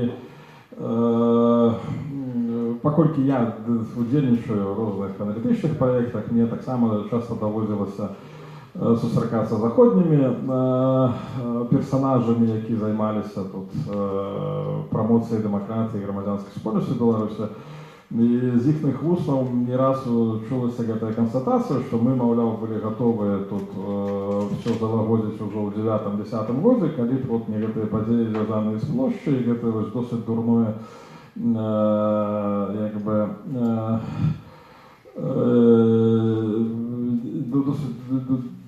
дурацкая эта ситуация спричинилась, что сближение, некое, скажем, потепление в отношениях между Заходом и Беларусью удалось только в полноформатном режиме в 2014-2015 годах. До чего это я хину? Я просто хочу сказать, что мы сегодня обмерковываем, и Петр распочал эту дискуссию в ogóle про роль аналитика, политического эксперта в белорусской просторе. И хочу сказать, что в 2000-х годах, безумовно, тяжко было выявиться для незалежного эксперта-аналитика в якости писальщика, письменника, это policy paper, это значит рекомендация, як тут нечто змінять. Але завсёды была ниша, как прибиться, скажем, под бок некой політичної структури, не скажу партії, ну, але принаймні, якби, як у некой афіляції з громадської політичної чи політичної сили займатися аналітикою. І для Віталія Сірицького це ось така афіляція, хоч вона була і махчимая, тут Олесь слушно згадував про досвід 2001 року, але не пожадана. І все ж таки при всім при этом, наскільки я розумію Віталія, його психологію, його позицію, він все ж таки імкнувся до максимальної дистанції як від такої, видається, конвенційної опозиції, так і до конвенційної влади. Він шукав ніяку просто свою кропку, якби свою позицію, видається, як Путін неколи казав про російських олігархів, ровно віддалене. Так и мне, принамсі, здавалося, що принамсі у другой половине 2000-х годов он не хотел все ж таки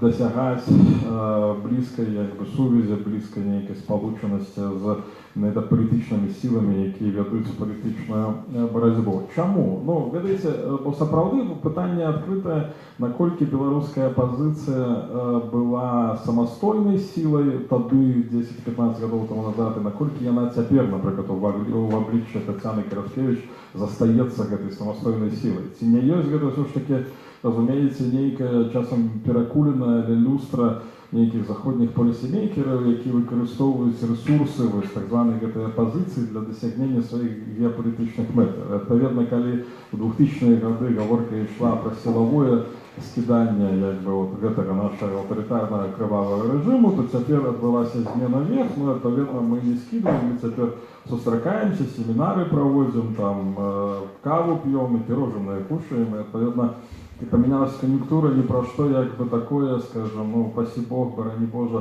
гаворкі не можа весціся. І, па-мойму, ведаеце, ну, при ўсім пры тым, што я так трошку ўжо, ну, як бы, ну, не трошку, а гіперболізую гэтыя рэчы, па-мойму, такая кан'юнктура прысутнічае. Такое адчуванне, што як там у выпадку з Савецкім Саюзам, які першыя 16 гадоў свайго існавання не быў дыпламатычна прызнаны, напрыклад, з боку Злучаных Штатаў Амерыкі, пасля вось гэтых энергічных захадаў, звязанымі з прэзідэнцкімі выбарамі першага, шостага, пасля 10-го году, заходняя супольнасць, нейкія заходнія палітычныя эксперты прыйшлі да высновы, што, ну, скінуць гэты рэжым як бы нерэальна, ну, трэба тады як бы нейкім чынам фарматаваць адносіны ў іншым рэчышчы. І, адпаведна, памянялася палітычная кан'юнктура, ведаеце, плюс стаў мінусам, адпаведна, мінус стаў плюсам, і ястрабы, як бы, яны страцілі, голубы яны нешта набылі, і, власна кажучы, гэтымі акалічнасцямі, па-мойму, трошку тлумачыцца вось гэтая збянтэжаная сітуацыя, ведаеце, якую мы назіраем, напрыклад, у ўзаемаадносінах паміж такой кандэнцыйнай, традыцыйнай беларускай апазіцыйнай элітай, напрыклад, паміж Анатоліем Лябедзькім і вось Андрэем Змітрыевым. Просто паміж імі, безумоўна, існуюць нейкія іскаркі, такое, ведаеце, ўзаема нейкага непрыняцця, нейкай пэўнай, скажам, варажнечы. І гэта вельмі часта прабіваецца ў нашу палітычную прастору, хоць і ты, і другія, я перакананы, абсалютна шчырыя ў сваіх, як бы, памкненнях бачыць Беларусь дэмакратычнай краінай. А я хочу яшчэ, ведаеце, троху назад пайсці. Пётр Рудковскі рассказывал нам про рецензию Виталия Савицкого середины 2000-х годов на книжку Натана Шаранского. Я вам открою маленечку тайну. И он параллельно эту рецензию на наших сторонках опубликовал, а поскольку у нас платный доступ, Петр Рудковский не змог этого зразумець со своих, як бы, напевно, інтернет, як би, екскурсій, але і знайшов англомовний артикул, бо він був в відкритому доступі. Тут ми, як би, хочемо извлекати вигоду з ваших візитів, але, ну, трохи жартом кажу. Прикладно в той же самий час Віталь опублікував на наших сторонках, не ведаєте, була, як би, публікація по-англійську, хоча до сьогодні, рецензію на книжку Калинкина и Шарамета «Случайный президент». И это, видите, одна так само, видите, як бы, таких неких знаковых книжек 2000-х годов, бо на початку 2000-х годов великая частка белорусской оппозиционной элиты притримувався меркавання, що Лукашенко – це нечто абсолютно випадкове, що це збіг околічностей, що просто, видається, то ж саме, видається, ми деколи чуємо, наприклад, я підписчик у Фейсбуку на аккаунт Сергея Наумчикова. Для его, видається, человеку уже там 60, сколько с раком годов, ну, коля 60, сама мало, напевно. И он сразу с дня в день пишет, что это некая фатальная, видаете, там, околичность, збег околичностей, что, ну, просто как же мы так его не допустили, вот как же там вот не 35, а 40, там не 40, а 45, вот, ну, ніколи б такої беды з нами не було, все удалось нас бы вывести на, як би, правильний шлях. А Віталь був абсолютно, як би, іншого підходу, і він, що тоді вельми уразило, він писав, що каже, Лукашенко не вибрали в 94-м году, його вибрали в 95-м году, його вибрали в 98-м году, його вибрали в 2000-м году. Бо на самій справі громадство відчувало запотребування на такого політика. Це значить, громадство, воно, власне кажучи, реагувало на політичну риторику на такого кшталту. І, власне кажучи, просто в 94-му році так сталося, що ось гэты політик і гэтая політична простора знайшли один одного. І, власне кажучи, гэтый вот мар'яж, якби, гэтый роман, який довжився вже колькі, 23 роки з хвостиком, він ні в якому разі не випадковий. Безумовно, в адносинах, якби, паміж політикумом і політиком є значно більш глибокі глибинні речі. І в рецензіях, які ми друкували Віталія Савицького, є реч, про яку я хочу сказати. Це, напевно, так само почерпнуто з деяких заходніх досліджень. І він пише про культурний код. І це вельми істотна реч, бо, безумовно, Олександр Лукашенко – чоловік з некой надзвичайною, я б сказав би, там, інтуїцією, і він це здолів неяк розглядіти, намацати, якби, от гэты культурний код. І так само хочу ще згадати ягоную думку, я маю на увазі Віталія Савицького, про те, чим тлумачився вот гэты разгром національно-демократичних сил, про які говорив тим ліку Олесь Логвинець сьогодні. Ну, ні для кого не секрет, що справді, ось, 94-95 годи ще опозиція БНФ присутнічає в Верховному Совєті з нас скликання, після все, фактично білоруська мовна публіка, вона останні 20-22 роки не має своєї політичної репрезентації. Ніде нема. Але попросту, ведеться, апрача того, що справді це була нейка політична сила і велася нейка політична боротьба, і так просто звертаю увагу на таке абсолютно видовочне з другого пункту гледження для нас некий тяжко зрозумілий факт, що Лукашенко знищав те, що можна було легко знищати, за чим все ж таки не стояла, видається, ніяка громадська мобілізація. Власне кажучи, подобний сценарій не був можливий. Що, запиняю, все, хорошо. Хорошо, тепер тоді не був би можливий, наприклад, на Україні, де сам культурний баланс виглядав значно більш образно, і де, власне кажучи, спроба, так би мовити, розгрому національно-демократичного лагерю, безумовно, викликала абсолютно інше політичне наступство. Ну і передаю слово Владимиру Мацкевичу, самому мудрому, напевно, з нас, ось якому ось передаю слово. Коротко.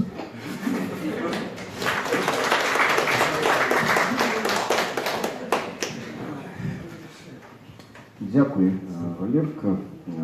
Дякую, Лесь и Петр, что запросили меня сюда и дали возможность поудзельнічаць в этой вечерине, хоть я трохи здзіўлены гэтаму запрашэнню и не вельмі разумею, чему я тут и не вельмі добра пачуваю себе на гэтым месцы.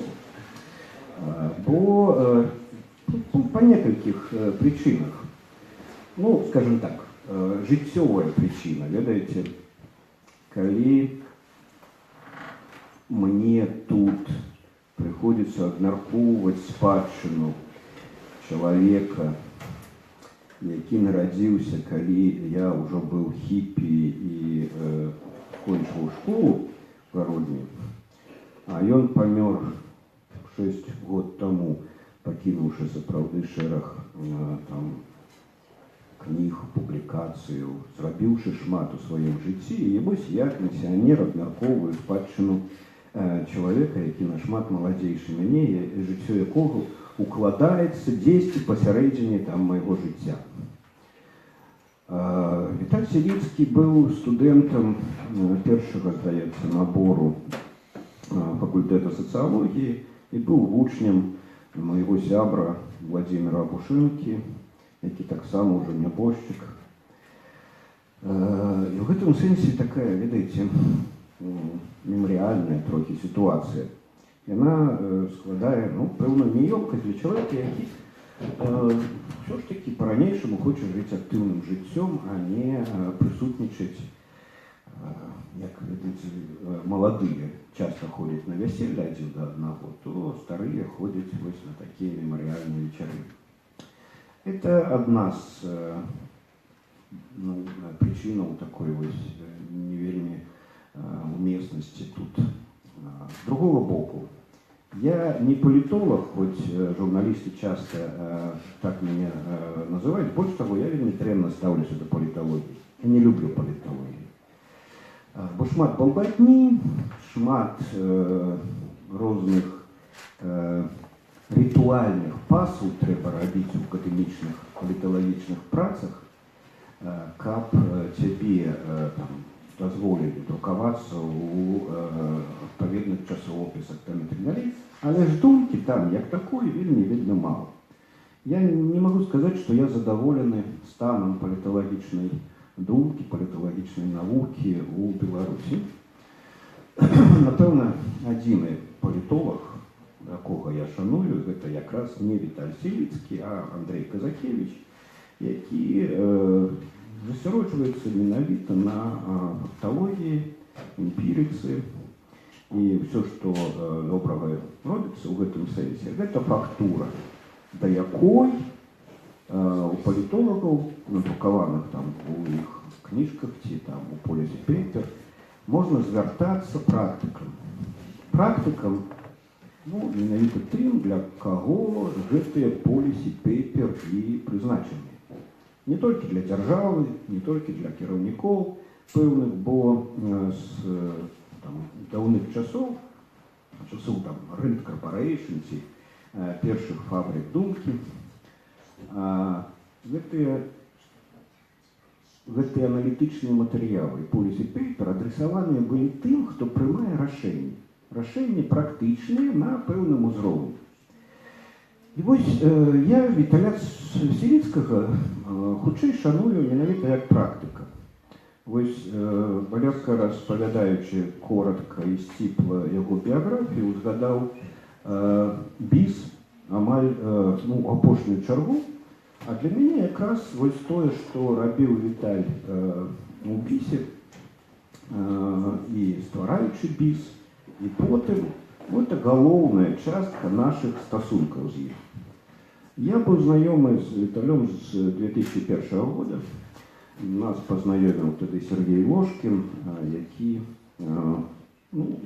быў блізка да штабу Ганчарика на той момант, а я якраз сыходзіў з актыўнага палітычнага жыцця, мне гэта ўсё дастала, я сыходзіў тады з партыі, у якой таксама удзельнічаў Віталь, і не удзельнічаў у гэтых выбарах, калі стала вядома, асабліва, што дома ж з Ганчарикам не здолеюць дамовіцца, і тое, што яшчэ варта было пазмагацца на той момант, адзіны кандыдат, гэтая версія не адбудзецца. Ну, але ж я мог сабе гэта дазволіць пасля бурнай актыўнасці 90-х гадоў, а Віталю трэба было шукаць сваё месца у беларускім палітыку, займаць месца адпаведнае яго здольнасцям, талентам і так далей. Таму ён далучыўся да гэтай кампаніі Ганчарика. Потым мы яшчэ некалькі разоў сустракаліся, але ж вось кароткі перыяд нашай дружбы, сяброўства пачаўся пасля першай канферэнцыі біса, якая адбылася, такая вялікая канферэнцыя, напэўна, найбольш удалая канферэнцыя бісу ў Кіеве падчас стварэння яго. Ну і пасля гэтага у нас было шмат размоваў. Зноў жа узгадаю, што я ввогуле мала цікавіўся тым, што Віталь піша. Я разумеў, чаму ён гэта піша, навошта ён піша, форму гэтага пісання. Усе істотныя для нас рэчы мы абмяркоўвалі за пляшачкай каньяку. Звычайна 2 пляшкі нам хапала на добрую размову. І шмат якія пытанні мы сапраўды проста пераціралі, як называецца, што называецца. Знаходзячыся ў пэўных канкурэнтных адносінах, ці там нейкае спаборніцтва, ці што. Бо мой клопат з сярэдзіны 90-х гадоў, каб у краіне была якасная аналітыка, без якой немагчыма практычнае дзеянне, палітычнае дзеянне. Гэты клопат меў пэўны плён, напэўна, але ж ён хутчэй такі інфраструктурны плён. На той момант, калі я пачаў гэтым клапаціцца, в Беларусі амаль не было аналітычных цэнтраў. Быў цэнтр Майсені, быў створаны ўжо НСЭПі, быў Новак, але ж гэта хутчэй Новак і НСЭПі, хутчэй сацыялагічныя, практычныя. Вось сапраўдныя аналітыкі, прычым ідэалагічнай, палемічнай аналітыкі, каб можна было параўнаць розныя падыходы і так далей, на той момант не было. І мы імкнуліся гэта стварыць, прычым у некалькіх накірунках. Накірунак, скажем, кансультацыйнай аналітыкі, калі аналітычныя матэрыялы патрэбныя камусьці, хто з тых, хто прымае рашэнне. Лакальныя, напрыклад, партыкулярныя на ўзроўні партыі, ці на ўзроўні глобальнай нацыянальнай палітыкі. Это адзін бок. І другі бок — это экранная аналітыка. Аналітыка, якая выкідваецца ў прастору інфармацыйную праз экран масавай свядомасці, праз сродкі масавай інфармацыі і можа ўплываць ці не ўплываць, як это ўжо атрымоўваецца, в залежнасці ад якасці, таленту і так далей, уплываць ці не ўплываць на той самы культурны код. Таму вось той накірунак дзейнасці, які я прадпрымаў, называўся культурная палітыка.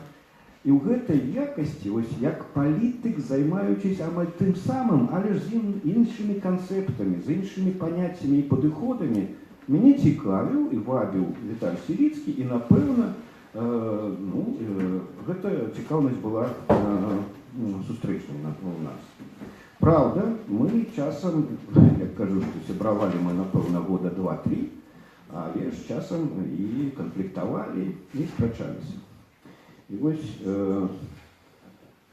я тут з здзіўленнем даведаўся, што, падсумоўваючы, так бы мовіць, дзейнасць Віталя Сіліцкага як грамадскага дзеяча, Роджер Патоцкі, гэта адзін з амерыканскіх дзеячоў польскага паходжання, які вельмі цікавіўся Беларусю і падтрымоўваў тут розныя справы, не паглыбляючыся ў то, хто далей, хто это такі, што ён рабіў. Так вось, Роджер Патоцкі нечакана для мяне падкрэслівае, што адна з тэзаў Віталя Сіліцкага адносна практычнай дзейнасці ў Беларусі была тое, што НДА або грамадскія арганізацыі павінны палітызавацца і займацца палітыкай, асабліва ў тых умовах, калі палітычныя партыі ні на што не здольны.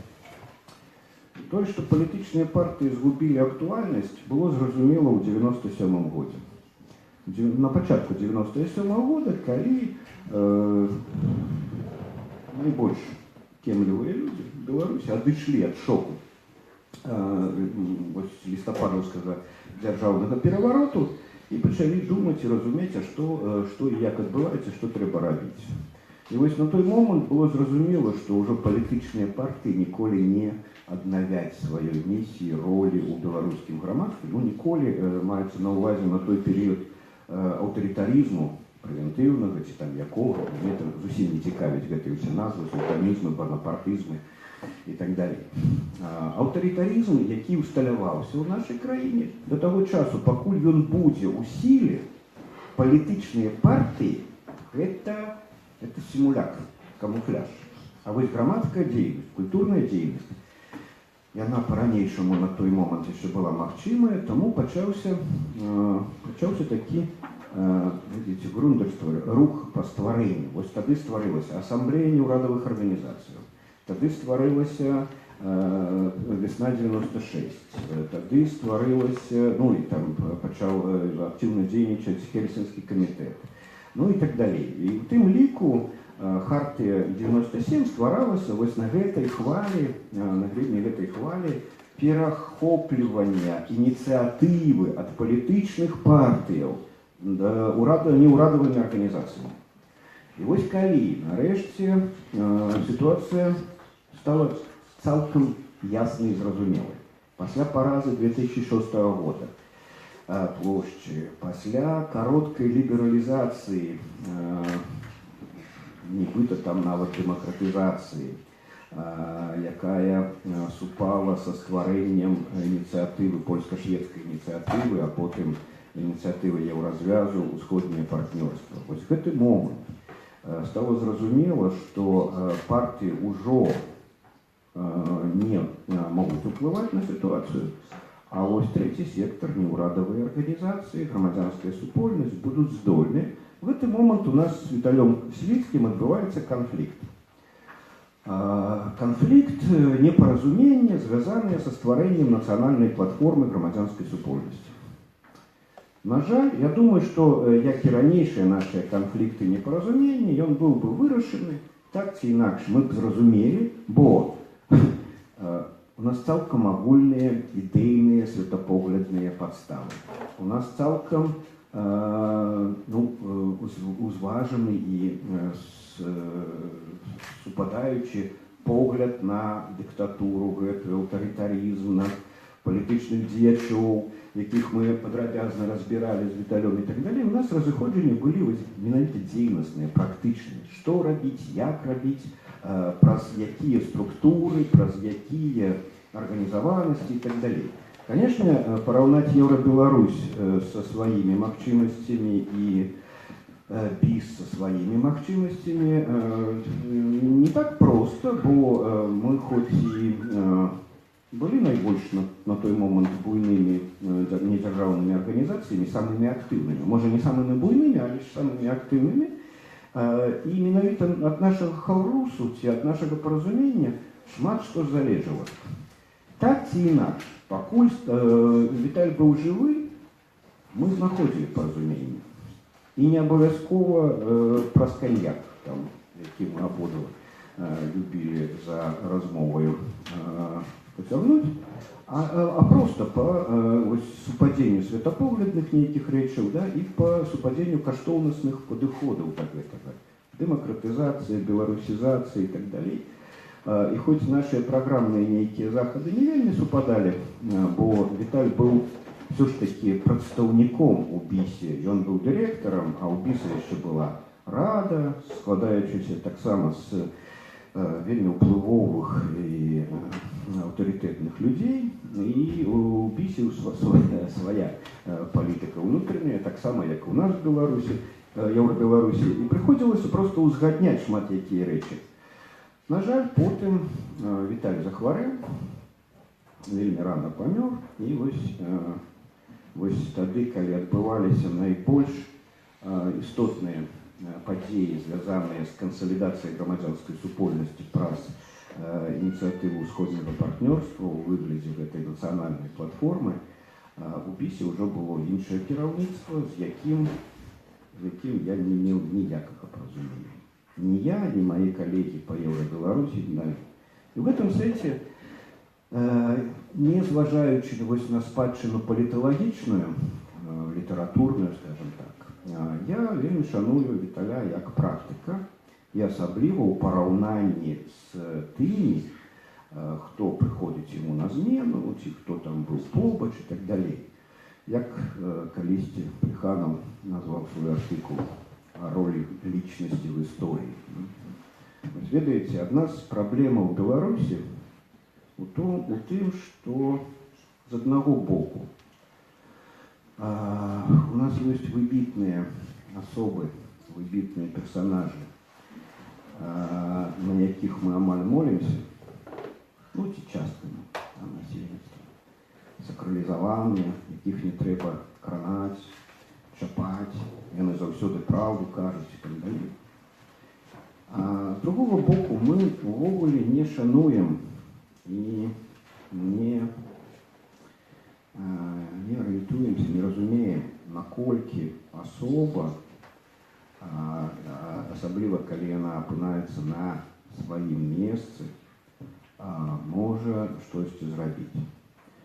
І калі з гэтых асобаў складаюцца пэўныя хаўрусы, дзейнасныя хаўрусы, калі нават не пагаджаючыся, а нават лепш, калі не пагаджаючыся па шмат якіх не самых прынцыповых пытаннях, мы маем такую стэрэаскапічную карціну з розных бакоў, з розных пазіцый, з розных рамак разглядаем, плануем сумесныя дзеянні, мы здольны шмат чаго рабіць.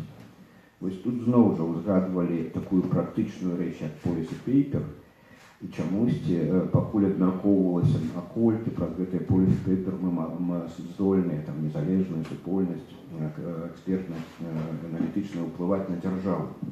Мы тады, вось у лепшыя часы хаўрусу, БІСу і Еўра-Беларусі, мы уплывалі на еўрапейскую палітыку. У значнай ступені усходняе партнёрства, ініцыятыва ўсходняга партнёрства ў 2009-2010 годзе фармавалася пад нашым уплывам і праз нашыя не парады, а вось разважанні, якія выражаныя былі ў policy paper. Тая самая нацыянальная платформа, якая была прыдумана тут у Мінску, якая была на першым кроку не прынята еўрапарламентам і тымі, хто ачоліў тады ўсходняе партнёрства.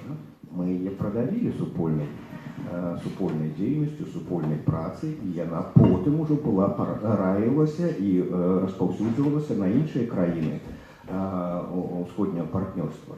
То бок мы здольны былі ўплываць не на беларускую дзяржаву, не на афіцыйны Мінск, а на Брюссель і на еўрапейскую палітыку.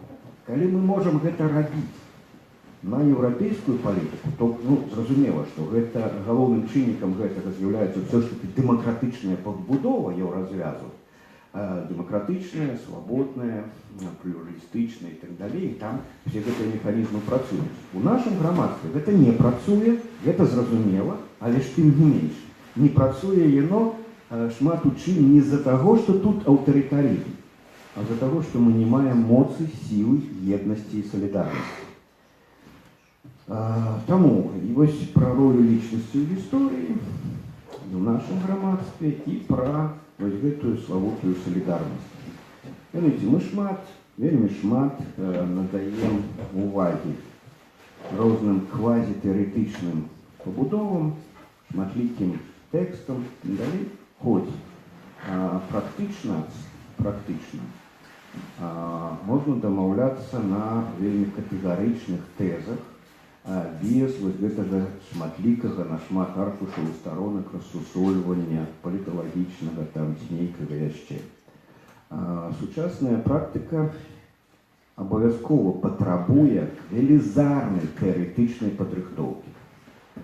А ў нас з Віталём цалкам розная тэарэтычная падрыхтоўка. Ён меў добрую, грунтоўную заходнюю адукацыю, а я не вельмі шаную заходнюю паліталогію цалкам, асабліва датычна да разумення нашай сітуацыі. Мне падаецца, што заходнія нават добрыя, грунтоўныя навукоўцы і аналітыкі нічога не разумеюць у нашай сітуацыі.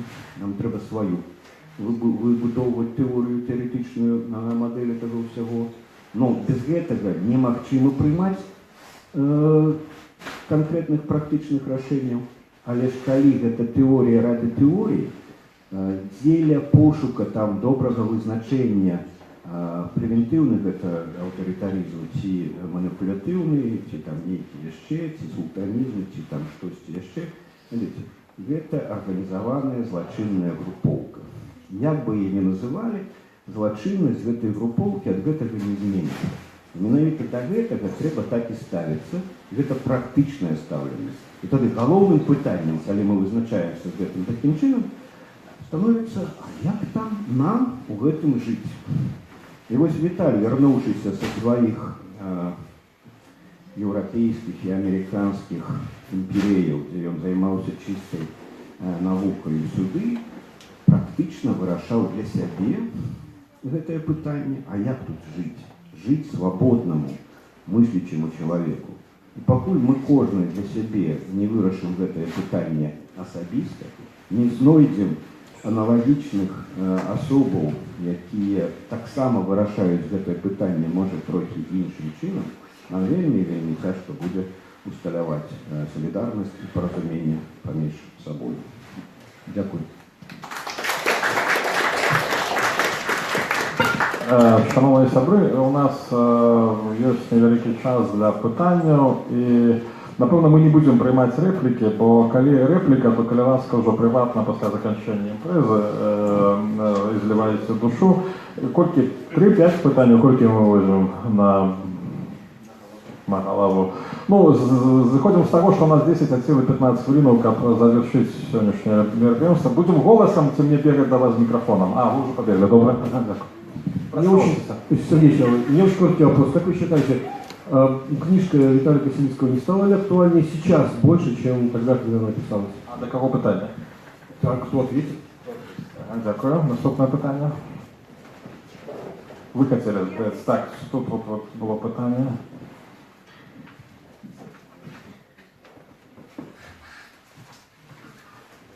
Да.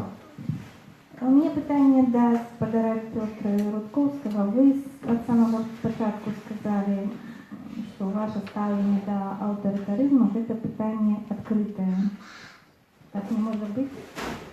Коли ласка. Ну, понимаете, что вы не виноваты? И ваша деятельность как эксперта.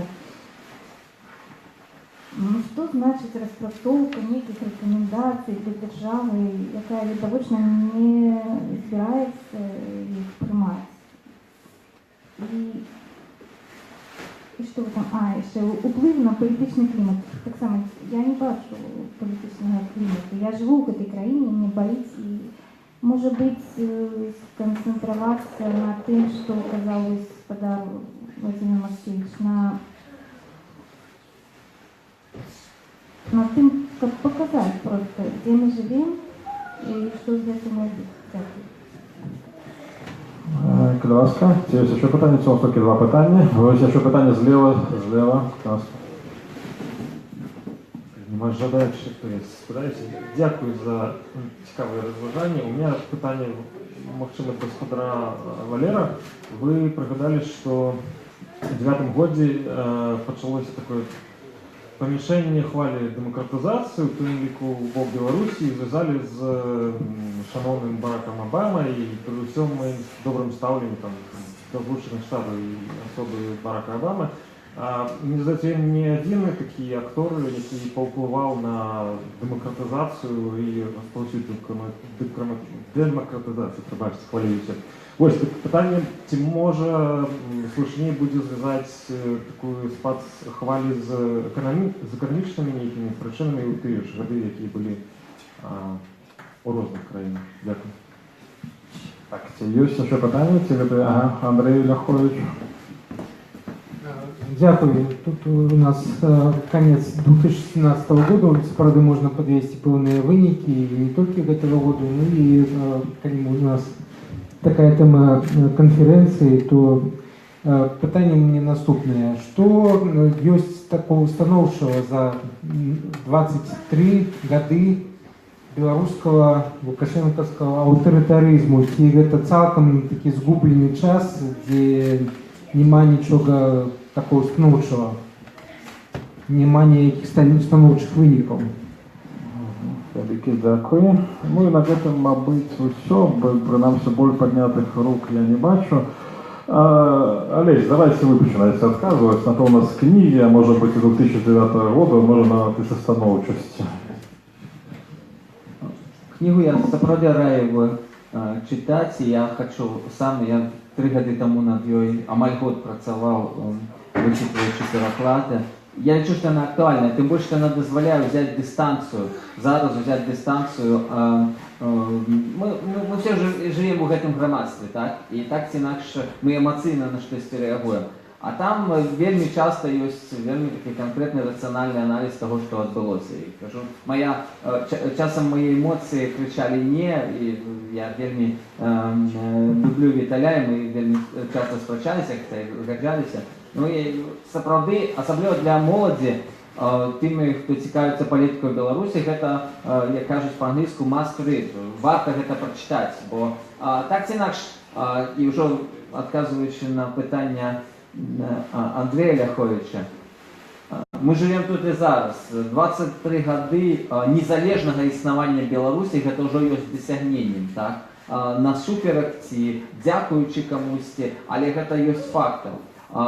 Нават аўтарытарная дзяржаўнасць у міжваенны перыяд была вельмі важная для цэнтральнаеўрапейскіх краінаў, каб потым апеляваць да гэтага і будаваць больш справядлівае, больш адкрытае грамадства. І з гэтага яшчэ відавочна мяне ў 2011 годзе затрымалі на мяжы, я вёз кніжку, якую выдаваў Валерка, «Геапалітычнае месца Беларусі ў свеце», і там быў артыкул Віталя, і была фраза «лукашызм», яшчэ адзін ізм, так? І мяне гэту кніжку канфіскавалі. Так вось, будзем мы гэта называць лукашызмам, ці яксьці па-іншаму, мы маем тое, што маем. Незалежнае развіццё, гэтая асоба, гэтая структура ўлады, якая пабудаваная, як бы там ні было, што бы не казалі пра знешні ўплыў, гэта ёсць беларускім феноменам. Тое, што мы живем тымі праблемамі супольнымі, і у нас ёсць свой, які чисто фармальны, фасадны, камуфляжны выбарчы цикл, Гэта таксама тое, што стварае ў нас пачуцця прыналежнасці да супольнасці. Вось чаго нам бракуе, гэта большай салідарнасці. Калі б мы былі больш моцнымі, канешне, мы маглі больш уплываць. А так, я лічу, што Віталій сам напісаў, што весь час мы вядзем размовы пра перадумовы. Вось перадумовы у нас складваюцца.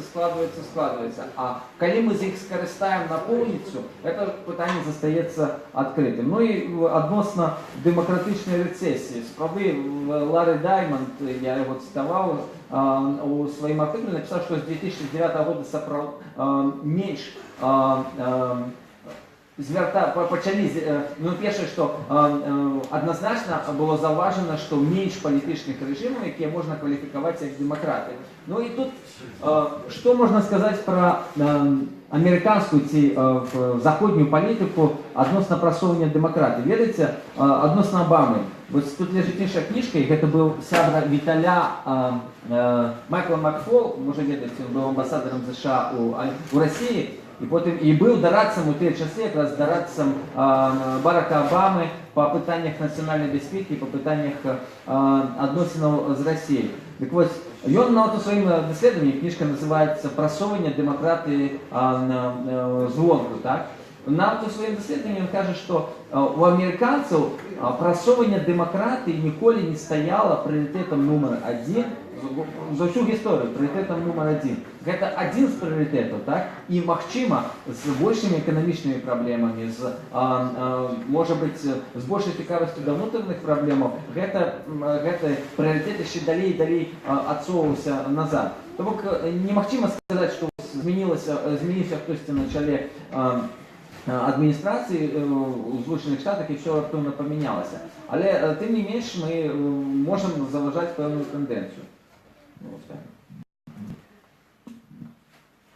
Отказываючи на питання Сподара Яковича, може така ремінісценція пригадання.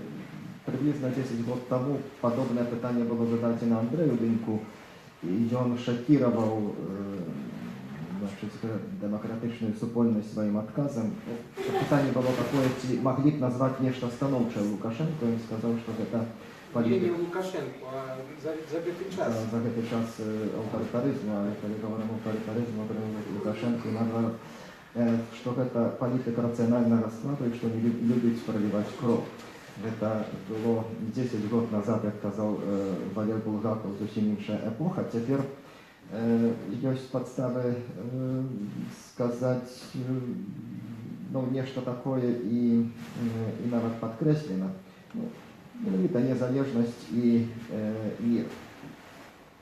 Гэта ёсць нешта, што уяўляе сабой каштоўнасць, што аўтарытарызм, нягледзячы на аўтарытарызм, мы маем. Гэта далёка не ўсім дадзена. Тут пытанне было да мяне асабіста, што аўтарытарызм гэта справа адкрытая. Ну, вось у нейкім сэнсе са слоў Спадара Мацкевіча гэта можна было зразумець, у чым палягае гэта адкрытасць. Ёсць падыход Віталя Сівіцка, который ён прывёз са Штатаў ці там з Захаду, ёсць падыход, который там распрацоўвае Спадар Мацкевіч, розныя падыходы. Якім чынам апісаць і ацаніць тое, што мы маем феномен аўтарытарызму, но тут на гэты конт ёсць разыходжанне і аўтаматычна гэта пытанне адкрыта. Наконт рэкамендацыяў, ну, акурат я меў на мэце паказаць складанасць такой пастаноўкі справы. Тут цалкам не перакрэсліваю такую магчымасць з увагі на тое, што рэжым дыферэнцыяваны, апрача таго, каб захаваць самога сябе, ставіць таксама іншыя мэты. Гэта і ў эканамічнай сферы, у дадзеным выпадку маем таксама і ў сферы нацыянальнага адраджэння, можам спрабаваць ідэнтыфікаваць нейкія супольныя мэты, хоць тэза пра праблемы застаецца рэлевантнай. Ну і якім чынам уплываць на палітычны клімат, ну, шляхам культурнай і такой компетентнай дыскусіі. Я веру ў тое, што гэта магчыма, ну і я не адасоблены ў гэтым меркаванні. Джорджан таксама так лічыць. Дякую, Петра. Ну, я так само тут хочу нечто сказать, бо ўвогуле такі гаварун сёння. Пачынаючы з пытання Сергея Чавая, ці гэта кніжка стала больш актуальнай. Шановні сябры, я попросту закликаю вас быць реалістамі. Чаму я так сказаў? Бо на самой справе кніжка Віталя, яна будзе, напэўна, актуальнай, звышактуальнай і была з моманту свайго выдання, можа быць, нават напісання, з той простай прычынай, што беларуская паліталогія ўвогуле не прадукуе такіх кніжак на год. У нас няма кніжак пра сучасную палітычную сістэму, дзе Лукашенко згадваецца 500 ці 1500 разоў, дзе Лукашенко згадваецца на кожнай старонцы па 3 разы, а можа быць па 7, па 10. Просто мы павінны здаваць сабе справу з такой, якой краіне мы жывём. А жывём у такой краіне, дзе палітолагам, праўладным, афіцыйным, якія ўключаныя ў гэтую акадэмічную супольнасць, увогуле забаронена разглядаць гэтыя справы. Забаронена, і забаронена не ўчора, не пазаўчора, а сапраўды, напэўна, там, як бы, з самого пачатку вось гэтай канструкцыі ўлады, якая была сфармавана ў сярэдзіне 90-х гадоў.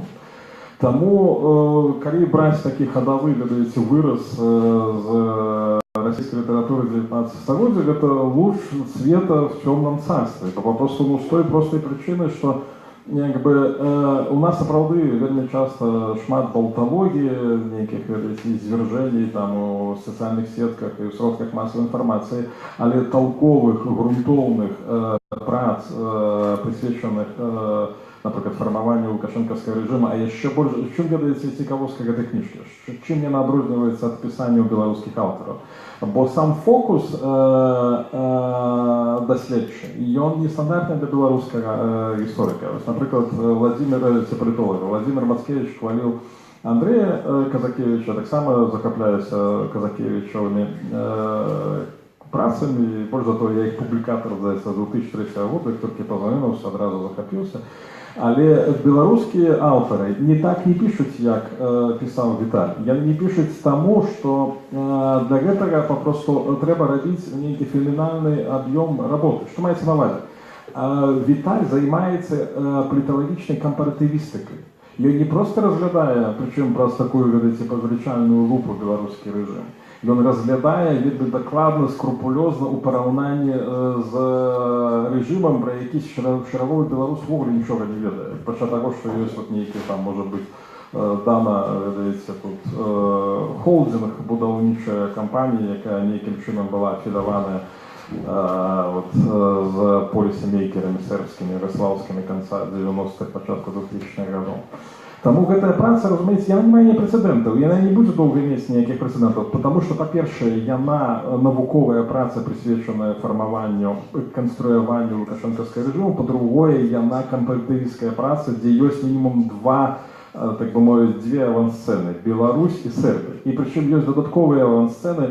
Олег Логвинец вельмі слушна гаварыў пра тое, што Лукашенко любіў, вельмі прыязных адносінах знаходзіўся з Зюга Чавесам, і папросту Віталь, як бы, напрыклад, рабіў нейкія курсы там у палітычныя рэжымы Лацінскай Амерыкі, які, ведаеце, скажам, для беларускіх аналітыкаў, беларускіх аўтараў, асабліва 2000-х гадоў, увогуле Беларусі былі, абсолютно нейкай такой, экзотычнай нерэальнасцю, пра які ніхто толком нічога не ведаў і сказаць не мог.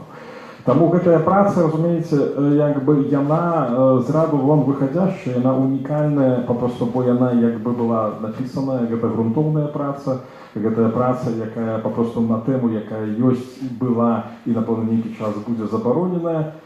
І гэтая праца, якая проста не толькі як бы прысвечаная Беларусі, якая як бы ставіць Беларусь у шырэйшы кантэкст еўрапейскай ўвогуле глобальнай палітыкі. І чым не робіць я папросту нейкім сапраўдным феноменам. Проста праблема як бы беларусаў, беларускіх чытачоў, што мы вельмі часта папросту маем нейкую такую вельмі завужаную перспектыву, нейкую оптыку, якая нам не дазваляе разгледзець усяго. І на самой справе гэта як бы нешта, пра што я перакананы. Я тут, дарэчы, не згаджуся з Владзімірам Васкевічам, які так скептычна пра пісанне Віталя выказваўся. Безумоўна, ёсць у Віталя, будзем шчырымі, нейкія рэчы, якія ўжо састарэлі.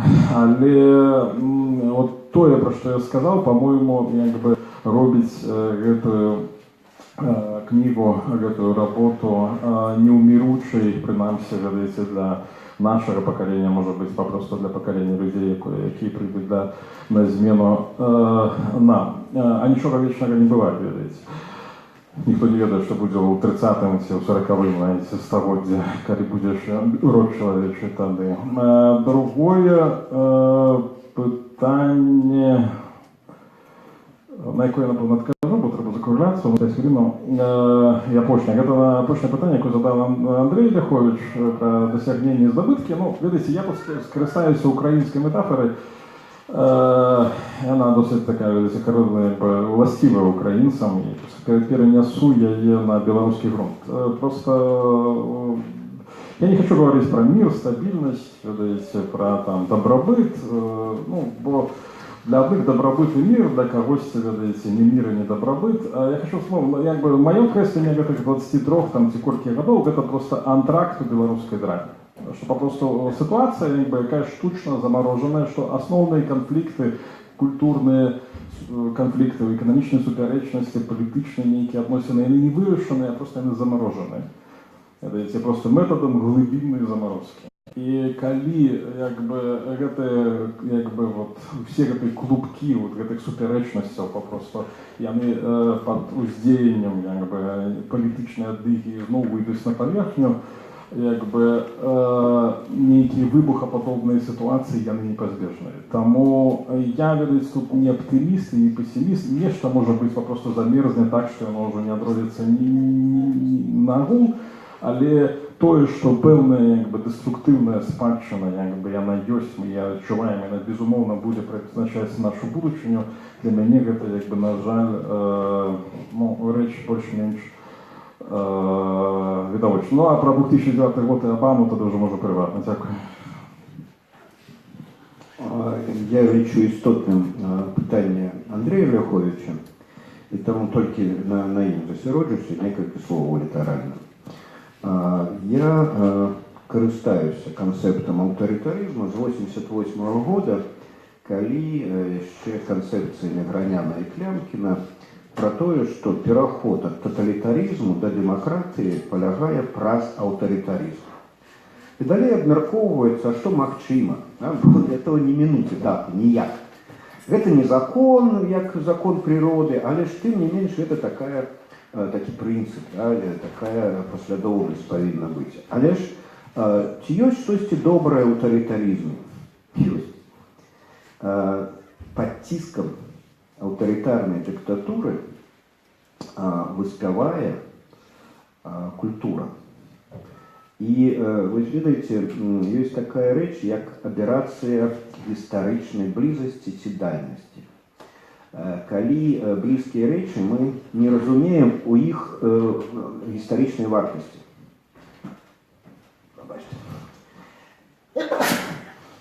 Правду кажу. Сёння ў Беларусі велізарны культурны ўздым.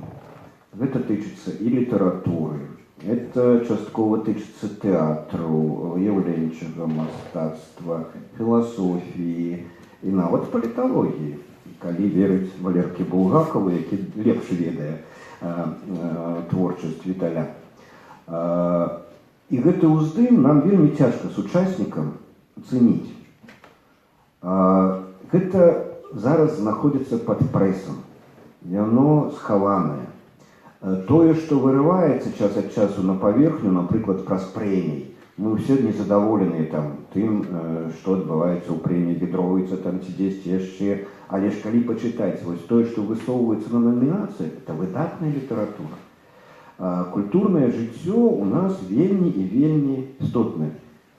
Кампаратывістыка, зноў жа, з чым я не магу не пагадзіцца, кампаратывістыка дае магчымасць параўнаць і ацэніць, што мы маем, лепш, чым проста засяроджваючыся і толькі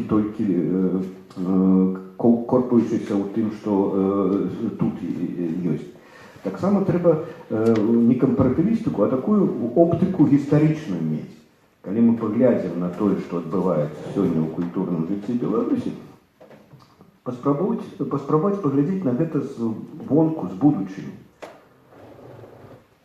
а што вартае таго, каб было узгадана праз 50 год, праз 100 год і так далей.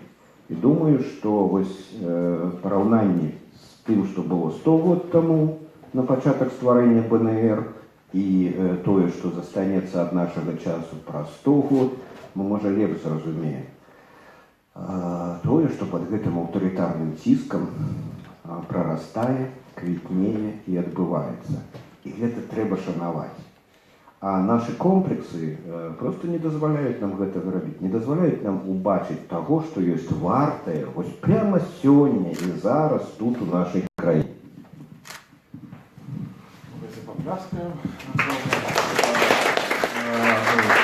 Шановний сябри, ну таким якби трошки хаотично, спонтанним, але з другого боку лірично прочулим способом от ми сьогодні з вами поговорили. Великий вам дякую, поклон вам у ножки і будемо пам'ятати про нашого дорогого Сябра Віталія Сіліцького.